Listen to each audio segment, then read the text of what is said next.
Ladies and gentlemen, welcome back to the Yeehaw Lads podcast, episode number 85. This week, all four of us did pretty much fucking nothing, so we brought a little guest along to help us get the show going on. We got Mr. Kyle Meng. How's it going, everybody?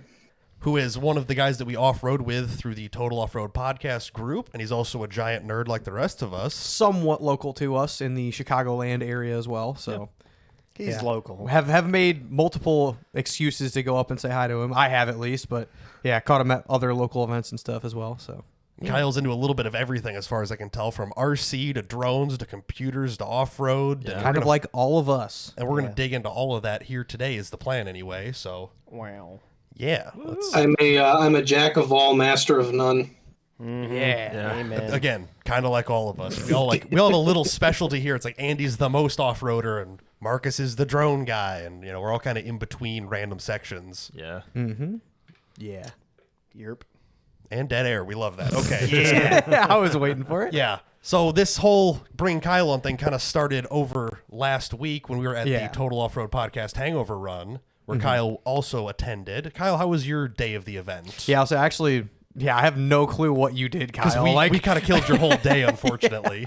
Well, you showed up at 4 or 5 a.m. somewhere in there? 6 a.m. Oh, okay. Oh, so it was 6 a.m. and Indiana time. So it's probably almost light by the time you're getting there. Yeah, so I was able to set up my camera to... I have this really gorgeous video of the sun rising that nobody has seen yet. I thought I saw your GoPro on your truck. I'm like, what the fuck is that doing out there? Not a GoPro, Andy. DJI. Action camera. Yeah, my bad. I thought I saw it on it was in front of the back door of your truck, the extended cab door. Yep. Yeah, I was like, it looks like there's a GoPro on his fucking roof. Whatever. They look very similar. Well, I just I don't maybe he just left put it on the roof and then walked inside because he was tired. I don't know. Really, yeah. I think the only thing you can really tell the difference of them, this was from 40 feet away. Yeah, so. From a distance is. GoPros have a square lens, and I think the DJI action cams are circular, correct? Oh, okay. Like the front lens of it, you're saying? Yeah. I mean, that's pretty much it. I think to a novice, they would never know the difference. Oh no! Even at a walking pace, you'll never see the difference without actually. This was from probably 50, 60 feet away from the cabin to your truck, so. But, so I was gonna say, if you want to, I don't know how it functions on your side.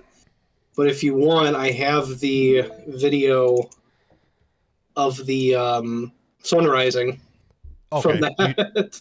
Do you have it somewhere, or is it just... Yep, if you just join my stream on Discord, I can... that one, yeah. I have no idea how this will work, so we will figure it out. But this might be pretty scuffed. This might just break all the things, but we'll see. Let's see what this does.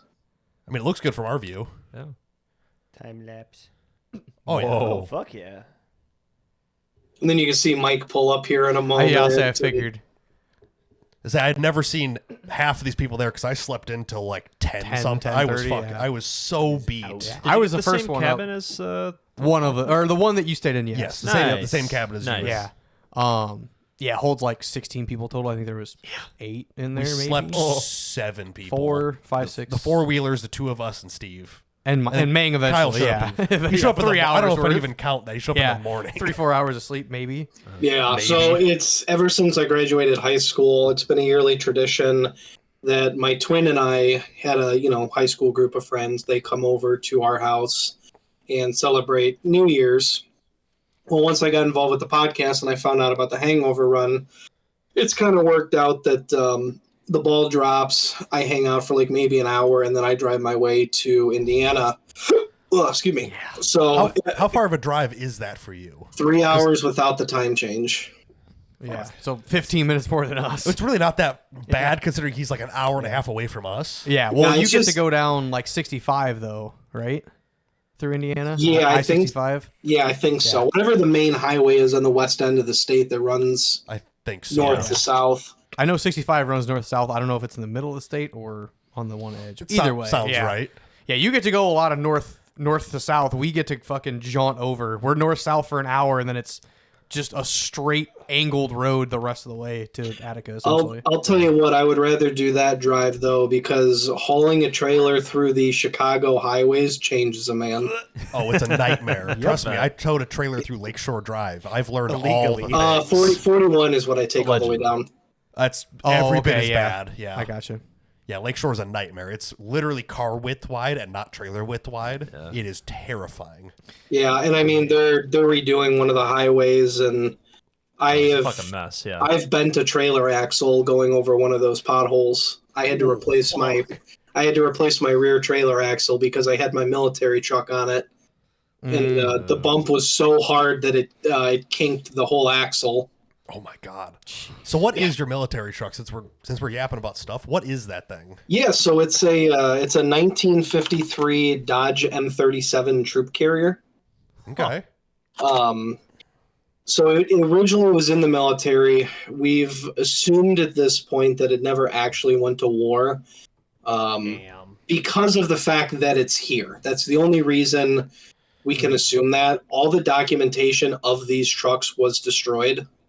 So you're assuming that if it was used, it'd be gone, or right? Because the military traditionally, they leave their military, their vehicles wherever they're done with war. Do you see my screen when I'm switching it or no? Yes, I do see that. Okay. All right, I forgot to check that earlier. So yeah, his is green. But... Well, I haven't seen it because I'm always doing stuff. Oh, fair, yeah. I got to take a ride in it for RC Fest. Oh, really? Yeah. Actually, we got hauled in it drunk back to the hotel. yeah, in the middle of the rain, so everybody had to sit in the cab.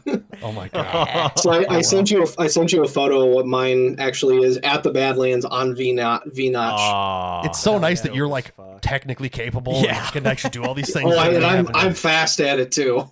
Yeah, I was like, every time Total Off Road, they're like, "Oh, sending it in this. Oh, where's the channel at? This and that." Yeah, I was like, "Yeah, this is probably gonna be pretty seamless. I bet." They're always like, "Oh, I'll post it Monday whenever this goes live or whatever." Right. Yeah, I'll schedule a post that night, like in the Facebook group. I'll just put I have a folder that says this is for episode 245, and I just schedule it to post it at the same time that the podcast goes live. Which again makes so much sense if you're technically capable. Right. So yeah, that truck was originally military, obviously. Then it went to a fire department where it was a forestry service truck. Ooh, okay. Do you know where? Like what state it was? I don't. If I asked the previous owner, I could probably get that information from him. It'd be cool to know anyway, but yeah. So in the way it's painted, as you see, is by the forestry service. That was not painted. So it was the military, the fire department, and then the previous owner, and then me. Sure. So it really hasn't changed hands very much, because a lot of these trucks, you'll find that, someone buys it, they realize that they can't do anything with it, and then they turn around and sell it. But this, I have the original spark plugs for it when it came back from the military. Damn. Tons and tons of parts. It was ludicrous when I got this thing, what he gave me. Even just about 2 weeks ago, he gave me the front lunchbox locker for it. Nice. For the front axle?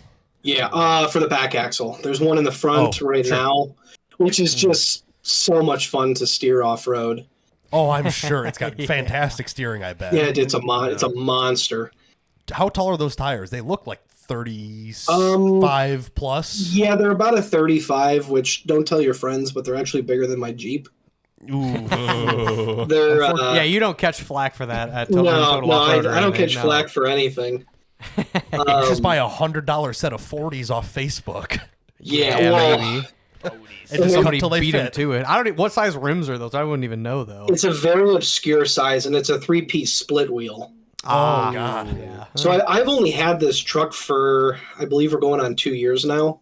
Sure. So there's a lot of nuances and things that I haven't yet done on it. I'm sure there's quite a bit of learning curve when it comes to 70-year-old trucks. Yeah, and that's where this was one of the sales pitches to the previous owner, because he didn't list this for sale. He contacted me and said, hey, he wanted to electrify it. So he pulled the whole drivetrain out, and he realized that just wasn't going to be easy or a simple thing. So he put it back together, contacted me. What's funny is about 2 weeks after he sold it to me, Ford released their electric motor crate kit, which was a 20-gallon square equivalent battery that would have gone where the fuel tank is, and then you just put the motor under the hood and you're done.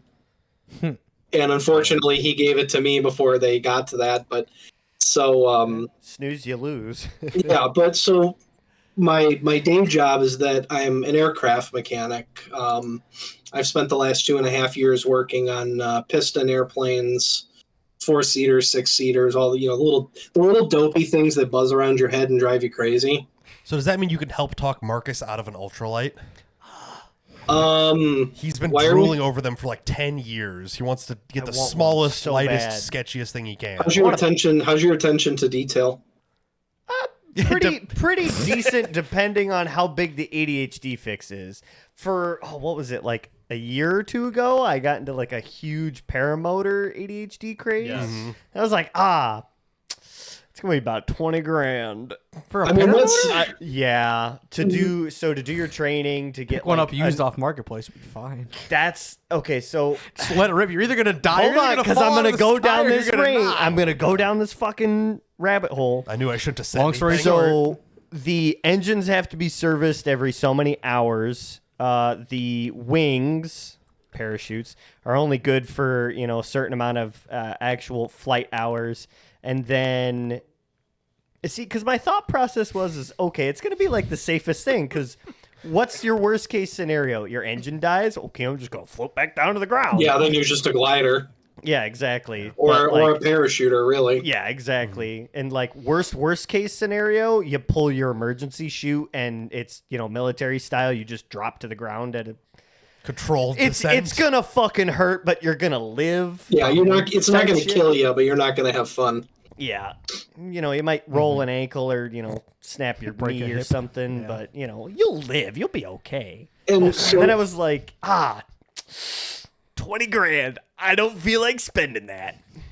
Yeah, fair. So, and it was one of the things I told the previous owner of this truck is that a lot of this truck is very, very similar to aviation in the sense it's magnetos, it's a gas engine, everything has service rates. The biggest thing about aviation is just there's nothing difficult about what I do. I mean, I could give a set of wrenches to any one of you and you could figure it out. It's the attention to detail and the mentality of not saying this is good enough. There's no such thing as good enough. Either it's right or it's going to kill you. There is no middle ground in aviation. It's either yes or it's no. There is a spec for every single piece. Right. And if there's not a spec, there's a book that tells you, like, so with, for example, the landing gear attach bolts on a Piper airplane, it's for a 10 AN4 bolts. So it's like a 1/2-inch bolt or a 3/8 bolt. There is no torque spec on them. They tell you to just tighten them. If you want to know that, you can grab your book that says a AN4 bolt with a internally self-prevailing torque nut with no lubrication on the threads is, I think it's like, 20 foot-pounds or something. Sure, yeah, it's a standard-ish number. Yeah, so if they don't give you a number, there's another place you can go to. And I mean, I've got books on endless amount of books. Which is the same thing. Never good enough. Somebody has the answer. You have to be willing to find it. Otherwise, you're not trying hard enough. Right. And so one of the things at my previous job, I was training to be an inspector and to get my inspection authorization license, which after I left the company, I ultimately got. Nice. Partially why I left, but whatever. So he would have me inspect these airplanes, and he would end up following me afterwards for the sake of legality, but we would go through and do an inspection. And then after we kind of review notes of what did you find, he would then look at me and say, okay, what needs to get fixed and what is advised to be fixed? Do you need to fix the crack on the backrest of your seat? No, but it's still going to be cracked next year, so maybe you want to address something like that. If you have a crack in the skin of the airplane, does that need to get fixed? Are you, as a mechanic, accepting of the fact that you could just put 2 stop drills on it?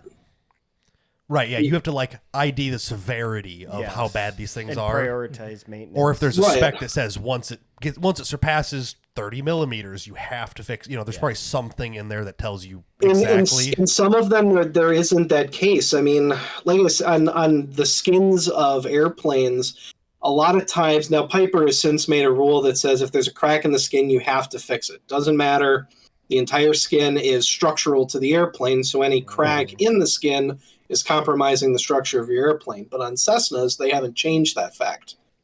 So a lot of times you have to look at a crack and decide, do I think this is going to kill someone in the next year that they're going to fly this before it comes back? And sometimes it's a tough decision. I mean, there was one time where I sat there, he looked at me for about 5 minutes where I just sat there and stared at it. And I was like, I don't know if I think this is safe or not. He's like, well, you have to make a decision. The customers, you're not leaving it up to the customer to make that decision.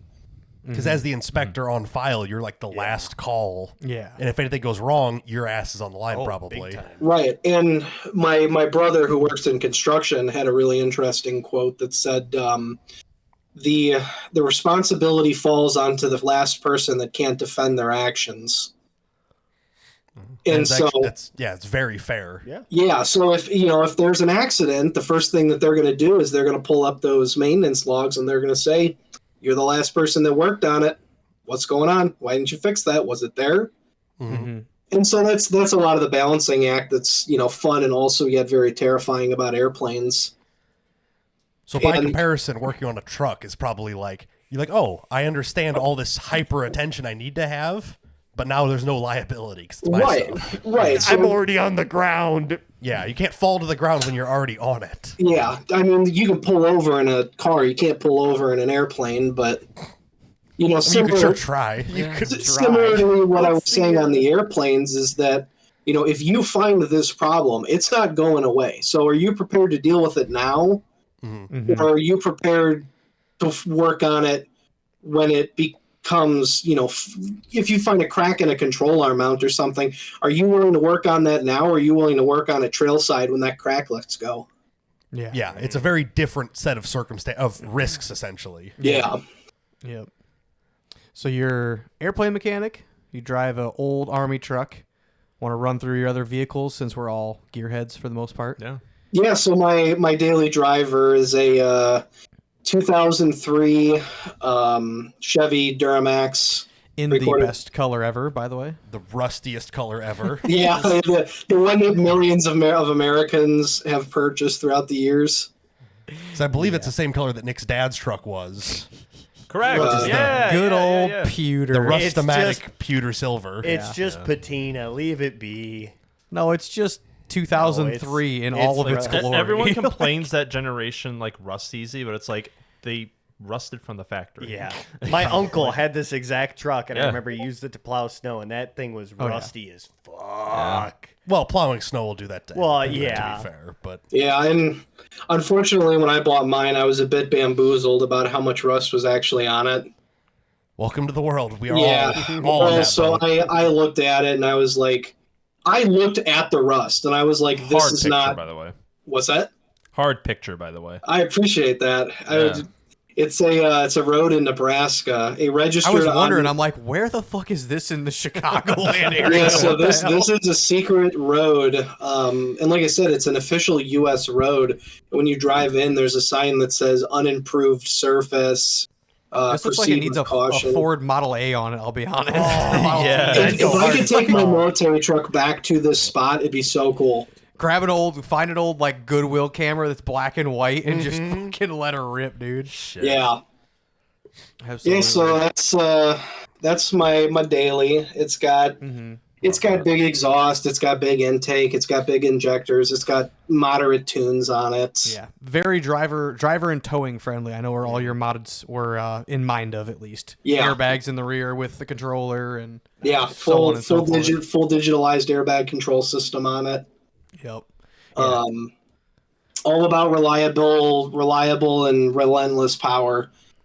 You know, the idea is that thing will one day tow to California, and I want to build it in such a way that it will go to California. Oh, yeah. Yeah, you don't want to build it to just beat the hell out of it, and then it just breaks. Yeah. Now, that being said, I'll beat the hell out of that thing. Because it's a GMT 800 owner. Because it's a lot of fun with a straight blade turbo. When you let off on a burnout, it goes... Didn't they warn you when you got it tuned, like, be careful on tune 5 or something? I feel like I remember hearing a story like that. Yeah, so I mean, I talked to the guy and I was like, he said these are trans safe tunes, and I was like, what is that actually like? How safe is How it? How is safe are that? we talking? And I had it one day on the highway. Lady was doing 45 and a 70. I go to pass her, and here comes the semi barreling up behind me. So I'm like, oh crap, gotta go. Gotta get on it. And so I gunned it. It dropped into fourth. It locked the torque converter. And when it went to go to fifth, there was, and I know for a lot of diesel trucks this isn't a lot, but for my truck it is. It had 28 pounds of boost On a locked up shift, that's still kind of a lot. on a money shift. Yeah. So Mhm. for whatever reason, and I have to talk to my tuner about this, when it goes to shift, it unlocks the torque converter, shifts, and then relocks it. Oh, that's a lot of load all of a sudden. Wow. And what happens is I'm at, 3,000, 3,500, that's Yeah. red line on that truck. It goes to shift, it unlocks, that thing shoots up to 4,500 RPM, and then it shifts. Or in the case of this day, it went to do the money shift, and it popped it and went into limp mode. Ooh. Oh, So I got off on the side of the road, and I'm like, well, I'm stuck in, I think it was fourth gear. I'm like, that's limp mode. That's the trans safe tune for me, huh? Yep. That's the you put too much power, and sure enough, you pull it up. There's 4 check engine codes. It's stuck in fourth gear. I'm like, well, reset the code. What's Take that? the battery off, reset the whole thing because it's just pissed. Well, so fortunately, with the Edge computer digital monitoring system I have, I can just clear the codes on that device. So Same I with never my Cobb Access port. Yeah, it does the same. You can clear all the codes live on it. Yeah, so I cleared all the codes just to be safe. I put it back into relearn mode, and I was like, all right, we're going to calm down now. So tune 5 scares the hell out of me. That was on 4 that I did that. It's just a good slap on the wrist, limp mode. It's like, you were Yeah. trying to fuck around. Now you're about to find out. Limp Yeah, mode. well, and in my mind, it's a lot like a blue screen on a computer. Yep. Once you start getting the blue screen, that the end has begun. Yeah, that's the okay. You fucked up. Figure out what you did wrong and don't do it again. Yep. Yeah. Yeah, my Ranger does that every once in a while, just on its own for fun. It's really fun when it goes into limp mode for no reason. Pulls all the boost out of it, starts shifting terrible. It's really cool. Yeah, it scared the hell out of me because I was not prepared for it to do that. I'm trying to not get rear-ended, and all of a sudden it goes boom, and I lose all power. I could see that being an issue. Yeah. Were you towing when you did that, or just driving? No, I was just unloaded. I believe that if I had been towing, I wouldn't drive like that because I drive like an old man most of the time. You should try riding with Andy when he's towing. He's really calm and very patient. Yeah, I'm calling nonsense on that. I've never passed somebody in the shoulder of the left lane with a trailer on or anything. You're At like you're a 98. maniac. Oh, that was 100 plus. Yeah. Legally, Yeah. he didn't, but maybe Good Lord. he thought about it. really. Allegedly. This is why we can't have nice things. On the plus side, I know exactly how strong Brian's nerves are because he just kind of looked at me, and then when it was said, over, "That's he's enough." like, "Huh, that's what that's like, huh?" And I'm like, "Yep," It was kind of the look like and we just keep going. I was like, you want to not do that again, kind of Like, thing. all right, fair. well, it's the same Good thing when you point. get your fingers slammed in a toolbox. Yeah, exactly. Yeah, I mean, this Hey, hey. this Duramax is not the most powerful thing they ever built. So there's a lot of Yeah. just put your foot on 3/4 to the floor and just let the engine do what it's going to do. It knows what it wants. It makes enough power and torque to figure it out. I mean, we've got a 6-liter Power Stroke with like 280,000 miles on it now, and it's been perfectly fine because my dad drives it and he knows exactly how to drive it nicely. Yeah. Whereas Andy's had problems every day. Yeah, I mean, I've had a 40-foot bumper pull behind it before. Like it'll pull. It's just, oh yeah, that was the most insane try. I love pulling that trailer. I guess with airbags, it probably helps a little bit. Oh Yeah. no, that No? thing. So when I had borrowed it one time, I went to bring it back to him, and I didn't put the load equalizer back on because I was like, I'm just taking an empty trailer back. And on the 290 in Chicago, there's a part where the road buckles every like 500 feet. Mhm. Not enough to jump the car, but enough to rock the car. So we started getting into an oscillation. Shit. My dog fell asleep, and I almost fell asleep because it was there's a- rocking. It One was rocking smooth us rocking like motion. like a cradle. Oh my god. Jesus. But yeah, so that's the Chevy. And what do you Um, typically tow with your Chevy, real quick? The Gold Wing. No, that's another one of my cars, but it's fair. my pride and joy, my abusive relationship. It's a 1998 Jeep Cherokee 2-door. As we've all been there, done that. Yeah, Big no, big fans of Cherokees around here. I'm a glutton for punishment. I just finished redoing the floors in it. It's got Hell yeah. It's so clean though. it's got fully built stock axles, which sounds like an insane statement. Fully built sounds like an oxymoron when stock axles are in talk, but they are literally Yeah, fully there's built. not much else you can do to There them. is Maybe nothing some else. fancier paint. I don't know, powder coat, I guess. Bougie blue. But Bougie other than blue. that, Yeah, there like, you go. Yeah, I think that's the only thing I did skimp on was the paint job because I knew that it was going to just rust anyway. Well, because when you're bashing them off rocks and stuff Yeah. anyway. Yeah, so I mean, it's got a fully modular 3-link, 1-ton steering, electric locker, 488 gears, anti-rock, rock jock, sway bars. Sleeve trust. Sleeved is the only thing left to do on that axle, Oh, okay. and that was by choice to not do that. Or Because I was there's- thinking, do you have sea gussets? yeah, so I have reinforced Okay, C yeah. gussets. I've got WJ steerings for the bigger brakes. Yep. Yukon chromoly axle shafts. Yep. So yeah, it's a pretty built front end as far as stock is concerned, but I like it. I mean, I'm not one to really beat on it off road, but I know that if I got to get rowdy, it typically holds up. I mean, to be fair, for a Jeep Cherokee on 33s, I have been impressed the places it has gotten to. Yeah, it'll go so it's going to end up on what I think it's going to be a true 35. So whether that's a 35 or a 37 that measures out to a 35. Yeah. I say my Only- 39.5s measure down to a 37, so yeah, I Yeah. feel that boat. Mhm. So, because that's the diameter of the wheel wells without starting to go into major surgery. Right.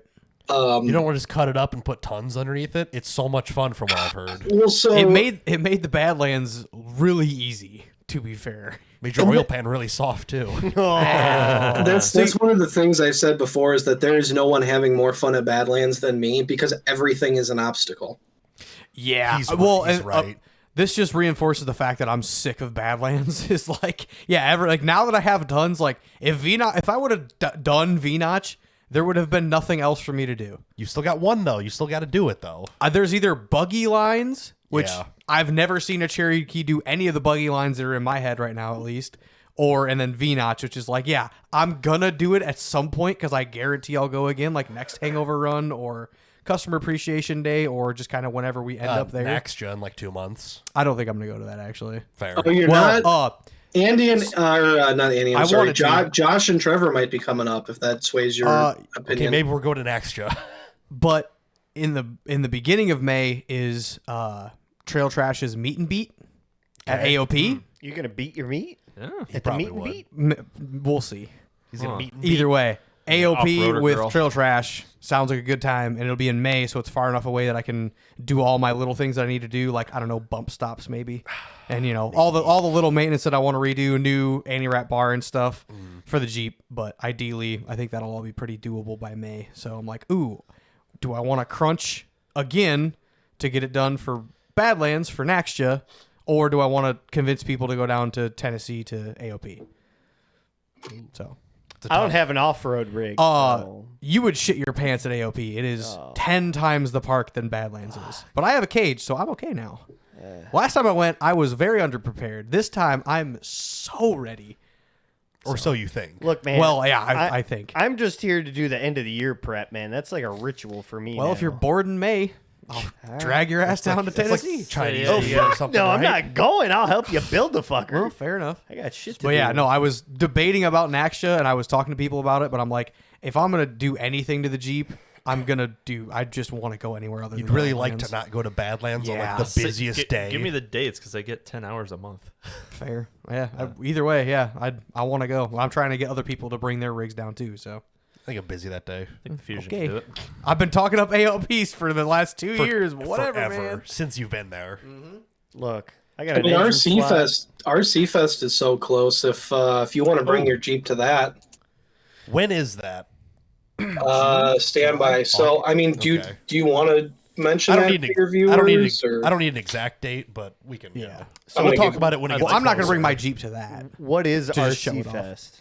Yeah, It's so radio controlled. It's RC's. It's its own thing that the yeah. Total Off Road sponsors. Oh, okay. It's in Tuscola. I've gone Tuscola. 3 times now. I say you've been. Illinois. I thought. Okay. Yeah, it's in Illinois. Close enough to Champaign area where Yeah, Steve and okay. them are from, but yeah. I was thinking of.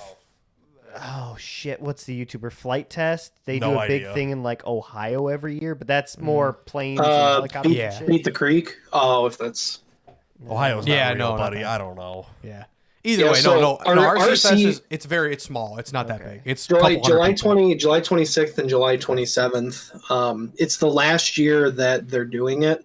Mhm. So I'm trying to at least do my part to get as many people as humanly possible to it. I will say I will most likely go. I will bring my RC. I'll probably not bring my Jeep. Okay, that's fair. But yeah.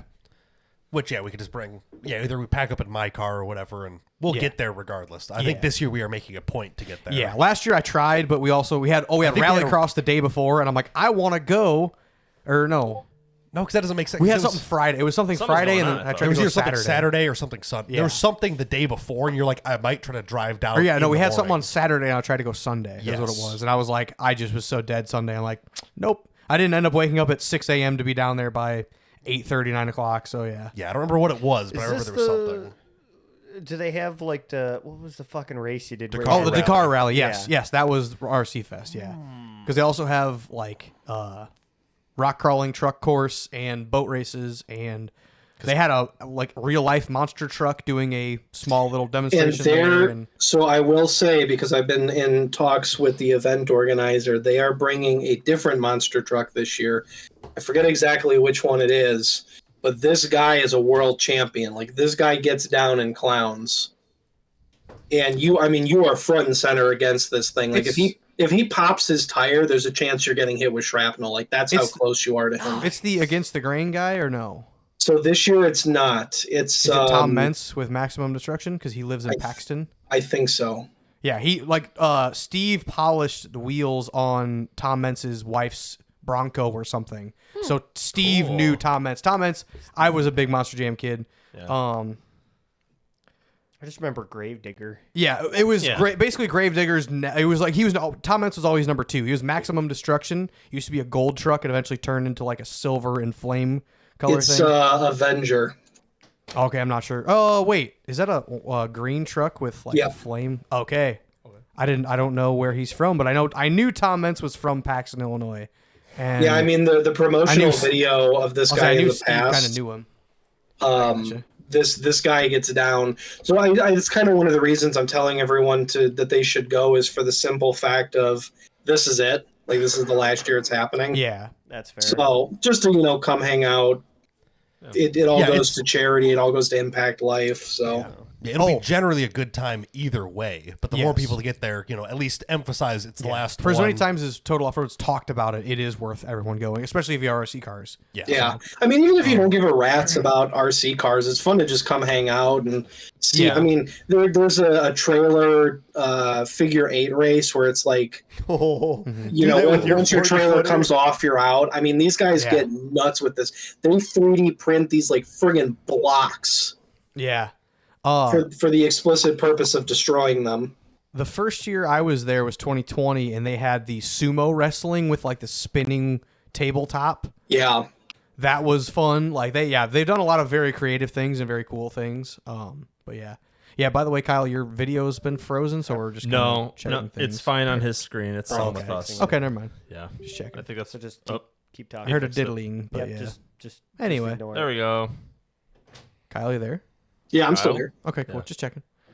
Yeah, we're just double checking things mid podcast. Yeah, It's no, fine. it's call it the intermission.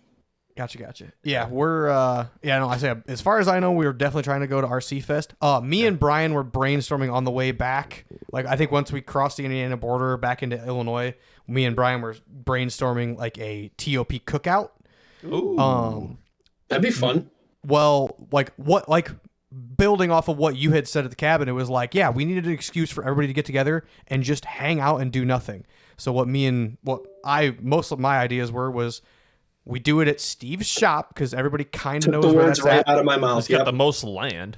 We steal all of the showroom spare rock from his neighbor, whoever does all like the rock engraving or whatever. We set up a mini RC course, so anybody wants to bring RCs can. We do a cookout. We do just a parking lot party, grill out, everybody hang out for the day, and then since Steve has that giant like gravel loop driveway, I figured, fuck it, I'm gonna bring my camper down and sleep in it, so I don't have to rent a hotel room.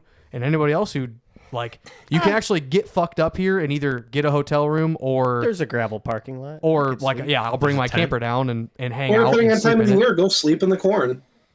Yeah, do pretty whatever you much. want. Fuck I've it. slept in grass before, and I'm okay enough. That's Yeah, not, I'll- that's not a great Fucking standard to hammered be I am. at. I've slept Without- out in the middle of a field. Yeah, Without I've- stealing the idea from you, I'll tell Steve about your idea, and we'll see No, about I it. steal genuinely, it from like, him. yeah, I wanted to have more of like like have it written down and present it to Steve to be like, hey, do this, pick a weekend that's like a non-event, non-Badland, like just a fucking weekend. Whoever makes it, makes it. Every single person can just drive their happy ass there. No trucks and trailers and Jeeps. Drive your wife's car that gets 50 miles a gallon and call it good enough. Yeah, it's all the benefits of Hangover Run without having to prep your stuff last minute and drag it there. Yeah, in the middle Right. of the year where it's warm and we all have nice food and we can all play with RC cars. Like the biggest thing I thought was because I know Steve has all those like chunks of rocks from whoever does the rock engraving, or whatever. Yeah, he mentioned Do they that. have like a perfect crawler course just built Yeah, there. like and we can also bring shit like bring a couple obstacles and stuff, whatever. But yeah, so I mean, if nothing else, there is a giant pile of rock. yes, They literally, could turn yes. into they could turn into a shootout. Yeah, exactly. So yeah, at the very least. Yeah, have Steve just like do a couple, like spend 2 hours and just throw rocks in a line and be like, here you go, here's a crawler course. Everybody go have fun. Like, and then everybody bring some food, hang out, drink think of beer, and obstacle ideas. get all fucked up. Because I believe there is a hotel in the next town over too. So Yeah, Yes, it's like, there's a lot of stuff there. yeah, 2 or 3 miles down the road. exactly. So yeah, exactly. But yeah, that was my thoughts anyway. That was me and Brian were kind of brainstorming on the way back after Hangover Run because We were we were trying to stay awake. That yes. Yeah, that was about the time a Red Bull Yeah. kicked in, so I was just yapping. I got home at 2 a.m. that night. What time did you end up leaving Badlands? Well, 'Cause we so left at what 3 p.m. We started loading up at like 3. We probably left about 4. Yeah. well, so we went and got dinner after the fact, Mm-hmm. and then after having gotten said dinner, I had to go deliver some stuff to my friend Ed out there, friend I met through Mike. Yes, Then- the other M37 owner. Yeah, the other M37 owner, which Yes. me being me, I showed up his half-track military truck that he's restoring. Ooh. I haven't. Oh, it is so freaking cool, dude! I am. Yeah, so I know what excited. you're talking about. They are neat. That thing weighs 25,000 pounds when it's done. Oh my god. It's a That's awesome. fully armored, tracked troop carrier. Do you know the actual name Fuck of it? We can yeah. Google it real quick. So that thing Holy weighs cow. And I- 25,000 pounds. Stop! I can only get so erect. So all of those body panels that you see, are- Thick lead lined heavy shit. not lead lined, 1/4-inch AR steel plate. Probably AR 500 or AR 46100. I know as a steel orderer guy, I know the fucking designations for armor plates, but And he was missing a couple of panels, so he had to send off to get the panels like recut. oh yeah. Mm-hmm. Because I guess there's a guy up near Schaumburg, like up-ish near me, that has all of the original files and converted them digitally so that he can load them up on a CNC table and cut this crap Oh, out. that would be way better than trying to measure stuff. Like, well, the hole was about here, but it's for a rivet, so if it doesn't line up, I'm really screwed. Oh, it was all screws. Oh, really? Wow. Phillips had screws holding this in, so Oh. it turned into this game where he was trying to get these screws out, and this thing was sitting in Mississippi where we theorized that it got acid rained on at one point. Ooh, off the yeah, I suppose. Yeah. So it turned into this game of who makes the strongest possible Phillips screwdriver. Get the hardest Just- possible bit so you don't rip the screw in half. Why didn't you guys use a impact Yeah, screwdriver? an impact screwdriver. So he did. He has a physical rivet gun that has a Phillips attachment, and then there's a handle to turn it. He was snapping the bits. Yeah, because you need like a regular tool steel bit is only so hard compared to years of rust and corrosion. And he got a hold of because these were like 1/2-inch Phillips flush head screws. Yeah. So he even contacted Snap-on and he was like, The fuck you got for this, dude? what is the strongest thing you sell? And he explained it to them, and they're like, well, we've got this one screwdriver. It was like a socket attachment for this intended use, and he managed to crack that one too. Oh my god! Yeah, you do like a tungsten. I'll say at least Snap-on his lifetime replacement. You just be like, hey, you show up here every day this week, and every fucking day, once I break it, you're going to give me a new one because it's lifetime replacement. But if it's getting no screws out, it's not doing anything. Well, I know, but like you use it until it, like, say you get one out, or like say you get a handful out. Once it cracks, it'd be like, all right, I got 5 out today. I'll get another handful out tomorrow. Which is pretty much what it turned into. Yeah, heating it, breaking bits, and yeah, it's real. I can't wait for him to have this thing finished. Lots of swear words and PB Blaster. Yeah, but so you stopped at his house or his house or? Yeah. So I stopped at his house. This is in his barn. Yeah, pretty dope. Pretty dope to see him in person, I'm sure. Oh yeah, I mean it's incredible. I love seeing his work. He is so meticulous. Well, he's got the M37, the yard cart, little whatever that thing is, which is super cool. Yeah, basically a 4x8-inch sheet of plywood. Yeah. With an engine on it. Yep, and then he's got now the half track. How many more things does he own? And he has a like Bantam Willys Jeep. Damn. Okay, yeah. Damn. All of which are fully restored. Like none of these are kind of like mine, where it's like it looks nice, but it doesn't have a nice paint job on it or anything. Would it be the M274? Yeah. Is it this thing? M3. Yes, yeah, that's it. Yeah. I remember hearing about it originally. Like I knew exactly what they ago. were talking about on Total Off Road. I'm like, oh, I've seen that before, like in little snippets and stuff. But yeah, it's just a sheet of like these. It's like a sheet of corrugated steel attached to like a shitty frame with a motor and wheels on it. And It's a steering I would buy wheel. one. It's just a K truck without the cab, really. Yeah, it really. Yeah. Yeah, That's a very good comparison. If they made a cabin chassis version of a K truck, Just sans cab. bare bones. Here's what you get: you get the steering wheel and not even a seat. You just Well, sell that'd the be parts. a good way to recreate these. Is just get a K truck and just like Cut the Cut cab the off. cab off with the floor make joist. a kit. Yep. Absolutely. That would be kind of sick, actually. Holy crap. Oh shit. But yeah, it's probably about the same dimensions. It's like 3 foot wide and 5 foot. It looks tiny. Yeah, it is. Yeah, no, like literally, that bed is a 4x8 sheet. That's fucking dope. That's funny. Yeah, it's made for exactly one purpose, and it's moving shit around. Right. Yeah, and it even the steering wheel can come unclasped and rotated over so that you can walk behind it and steer it. Oh, so you That's can almost flip fucking it backwards tits. and drive it from the back. Yeah, so like if you need to use the full sheet of the bed, or if you're taking fire, you can flip the steering wheel over and just walk it. That's Fucking so cool. Put a howitzer. Well, I God. The guess a U.S. howitzer military would used to do fit. such cool shit. Yeah. Now they just build Now like it's just- billion-dollar planes. No, they for just fun. put fucking C4 on drones and say, "Here you go, figure it out." Yeah, you I right. mean, Thanks, that's still, Obama. that's still pretty cool. I'll be honest. But Yeah, fair. they're like, oh, hey, our plane is the size of a fucking insect on its radar signature. It's like, oh, thanks. That helps me a lot. Yeah, very helpful. So you went and said hi to Ed. It sounds like after Hangover Run. Yeah, I mean, I ended up being there forever. I was there. Oh, if I got home at 2 a.m., I was there till almost midnight, Yeah, so you gained an hour too. and I was still home at 2 in the morning. I was dog tired when I got home, So over the 2 days, you had a total of like 4 hours of sleep. if even that. Oh my god. If even that, yeah, I was absolutely shot by the time we were done.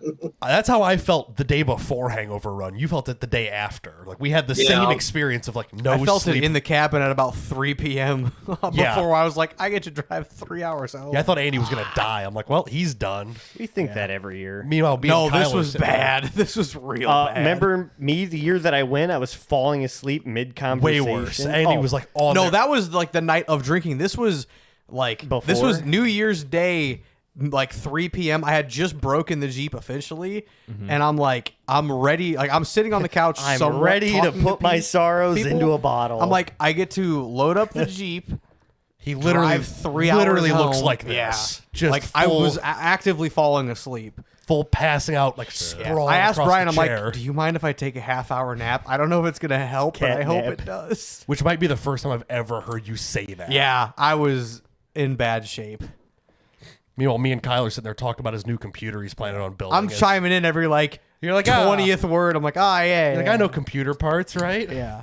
Every now and again. Yeah, I'm like- no, I was rough.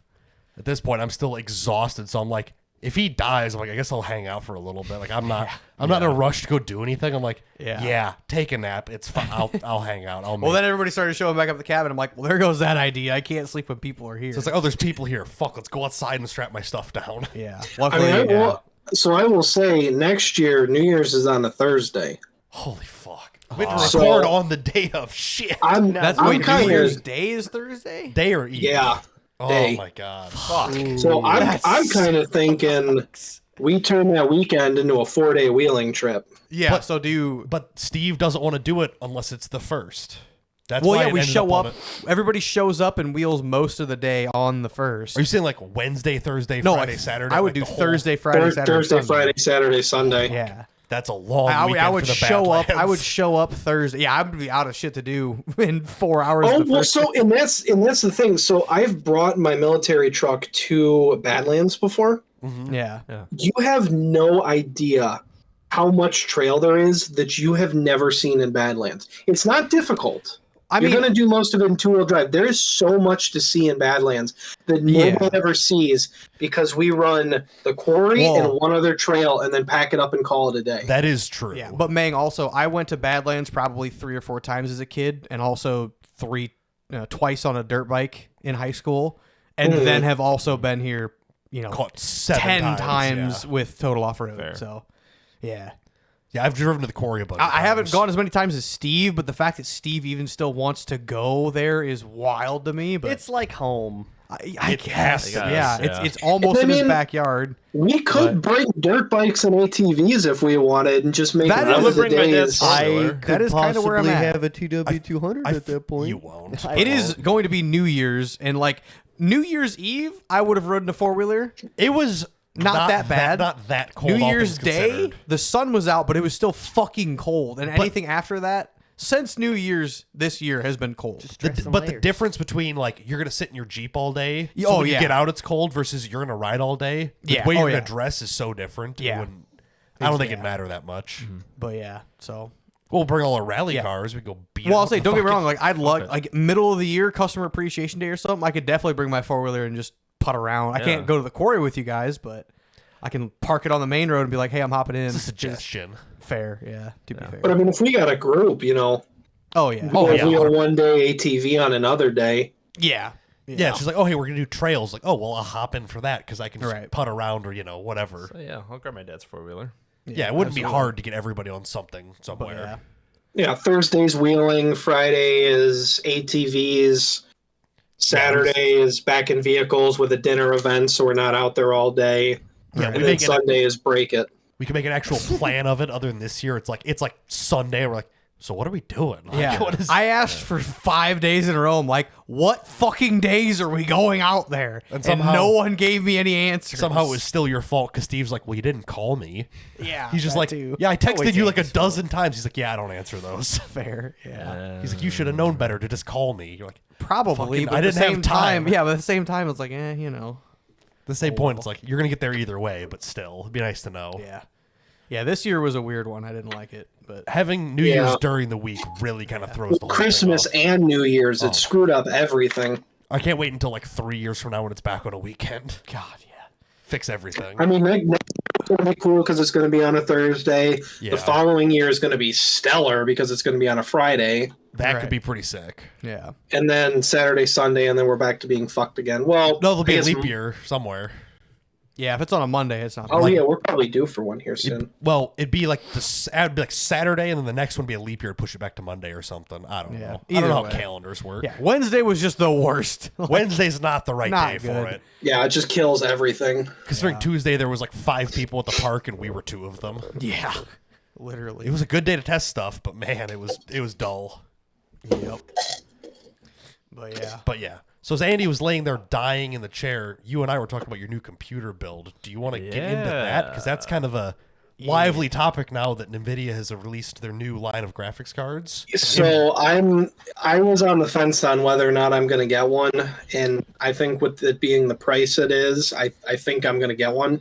Because originally we were talking, it's like Really? the 50 series weren't out or announced yet. We were talking about it on the 1st. This is a whopping week ago. Like it has rapidly changed. Yeah. And your current plan was like, if they're not insane, I'll probably get one for my new build. Mm-hmm. And now that they're out, you're still thinking you'll get one? I'm thinking so. I want this computer to be a one and done, and also, they're going to stop supporting the 4090s at some point, and I want to stay ahead of that curve. You're trying to build the PC that lasts 10 plus years. I mean, the computer I'm on, I built when I graduated high school. I used one of my smaller scholarships to help build this computer. Yeah. What is your current computer? Do you know all the specs off the top of your head? I can have it in 2 seconds. Might as well. I mean, we're sitting here yapping for Tech It's got like a savvy guy 1070, don't it? pulls this thing. Yeah, so it's an i7 4790K processor. Classic. Oh yeah, she's timeless. Oh no. Yeah. DDR3. I think there's 24 gigabytes of RAM. Same. That's how my DDR3 computer. It's an 8 gig kit and a So I 16 mean, this gig. was like a top of the line computer yeah. 10 years ago, though. Like the Oh, yeah. 4790K was fucking phenomenal back in the day, though. Yeah, I mean, I built this in 2014, late 2014. Yeah, that's back when AMD had like the 6350s. Bulldozer. And they were dog ass and built a lot of heat. Yeah. So Intel was by Yeah. far the champion. Yeah. 'Cause that's what mine is. It's from my old computer's from 2012, and it's 6 cores and it's slower than piss. You know what's funny is I still have the receipt for the cyber power when they built this. Oh my god. Oh my god. So you might So actually it's have a in- legit date somewhere. Oh yeah. No, the August 11th, 2014. Oh my god. And I didn't have a car at college at that point, and so I took this thing on the friggin' train to get back down Hell yeah. to Southern Illinois. That was the most terrifying because I also couldn't have it at my seat, so it was like where they put the bicycles. Oh my god. So there's just, hell Watching it no. from 20 feet away, Oh. like, With God, don't the fall over, graphics don't- card installed through this whole thing, mind you. Oh, fuck that. Did you at least lay it flat so the graphics card was up and down? Nope. no, then scratch up the side of the case. You gotta stand it up. God damn. Oh That's god. funny. Yeah, what Ballsy. video card did you have in there? So actually, when I originally bought it, it had a GTX 780, Ooh. which I later updated to what it now is a 1070. Which is a world of difference. Oh, Yeah. yeah. Most definitely. I mean, and that's kind of I take a lot of pride in the testament to the fact that this is still playing modern games. Oh, absolutely. yeah. Oh, I mean, yeah, it's a good chip. Like the 10 series has been unbelievably good. Like Yeah. my Years. Andy replaced his 1080 with a 3070 Ti, and I have that 1080 in another build, and it still plays modern games. Shocking. forgot Yeah, about I mean, that. I've got a frame cap on League of Legends because it was going over 144. Yep. I mean, it's played Apex. It struggled on Tarkov. That's where it really showed its age. I believe Good, that. I good believe it. computers struggle Yeah. on Tarkov. Yeah. It's just Yeah, not the game's just optimized. poorly optimized. At this point, fuck Battle State games. So. Also true. Yeah. Man, they really just don't make shit like they used You could probably run I'll say Black my- Ops 6 at like 1 frame. My 1080 hated Battlefield 4 and 1. I think whatever your ones we were playing. computer just hates Well, it. yeah. I'll I'd say, be shocked because my I re- I 960 ran replaced- that no problem. well, I'll say I replaced my replaced my graphics card. It was like, well, this is a start. My next build will be based around the 3070 and just everything supporting that with all the newest shit at the time. Oh. But You mean old shit now? well, yeah, I Newest at the guess. time, 3 Yeah. generations ago. Well, I want because like the 1080 build that it was around, like the power supply was Chinese garbage that I have already replaced. Like I want to build. Shout out Bodie. Yeah. Yes. Shout out for the guy Still who an came in avid clutch with listener. it. That's why buying a used computer apparently wasn't the move. Yeah, it wasn't like it was good. for the like I didn't even have a fucking keyboard or mouse. Like the deal that I got was good at the time. It was just the PC was lacking a little bit. Really. Somebody built if you- it. Somebody built it poorly. They built the inside of the fucking PC cheap, but they had an expensive keyboard, an expensive mat, an expensive fucking mouse, like everything else, and a monitor that's. I Really still good. love that monitor. You got a good monitor. So I'm like, yeah, like it was a good price, but like just you cheaped out. Like I would have had a cheaper cheaped out on the keyboard important rather than a parts. fucking motherboard and all the other shit. It's like, why? well, you But got a either nice way. keyboard now, though. But yeah, no, I was just really putting all my eggs in the basket of like, maybe it's the graphics card, and it wasn't. So now that I know it's not that, I'm like, well, now let's just build a better PC that a 3070 will thrive inside of. Well, Andy, I'm kind of contemplating doing a new build too. So, Well, I need might- one because my shit breaks whenever I play could give you my hard parts. games.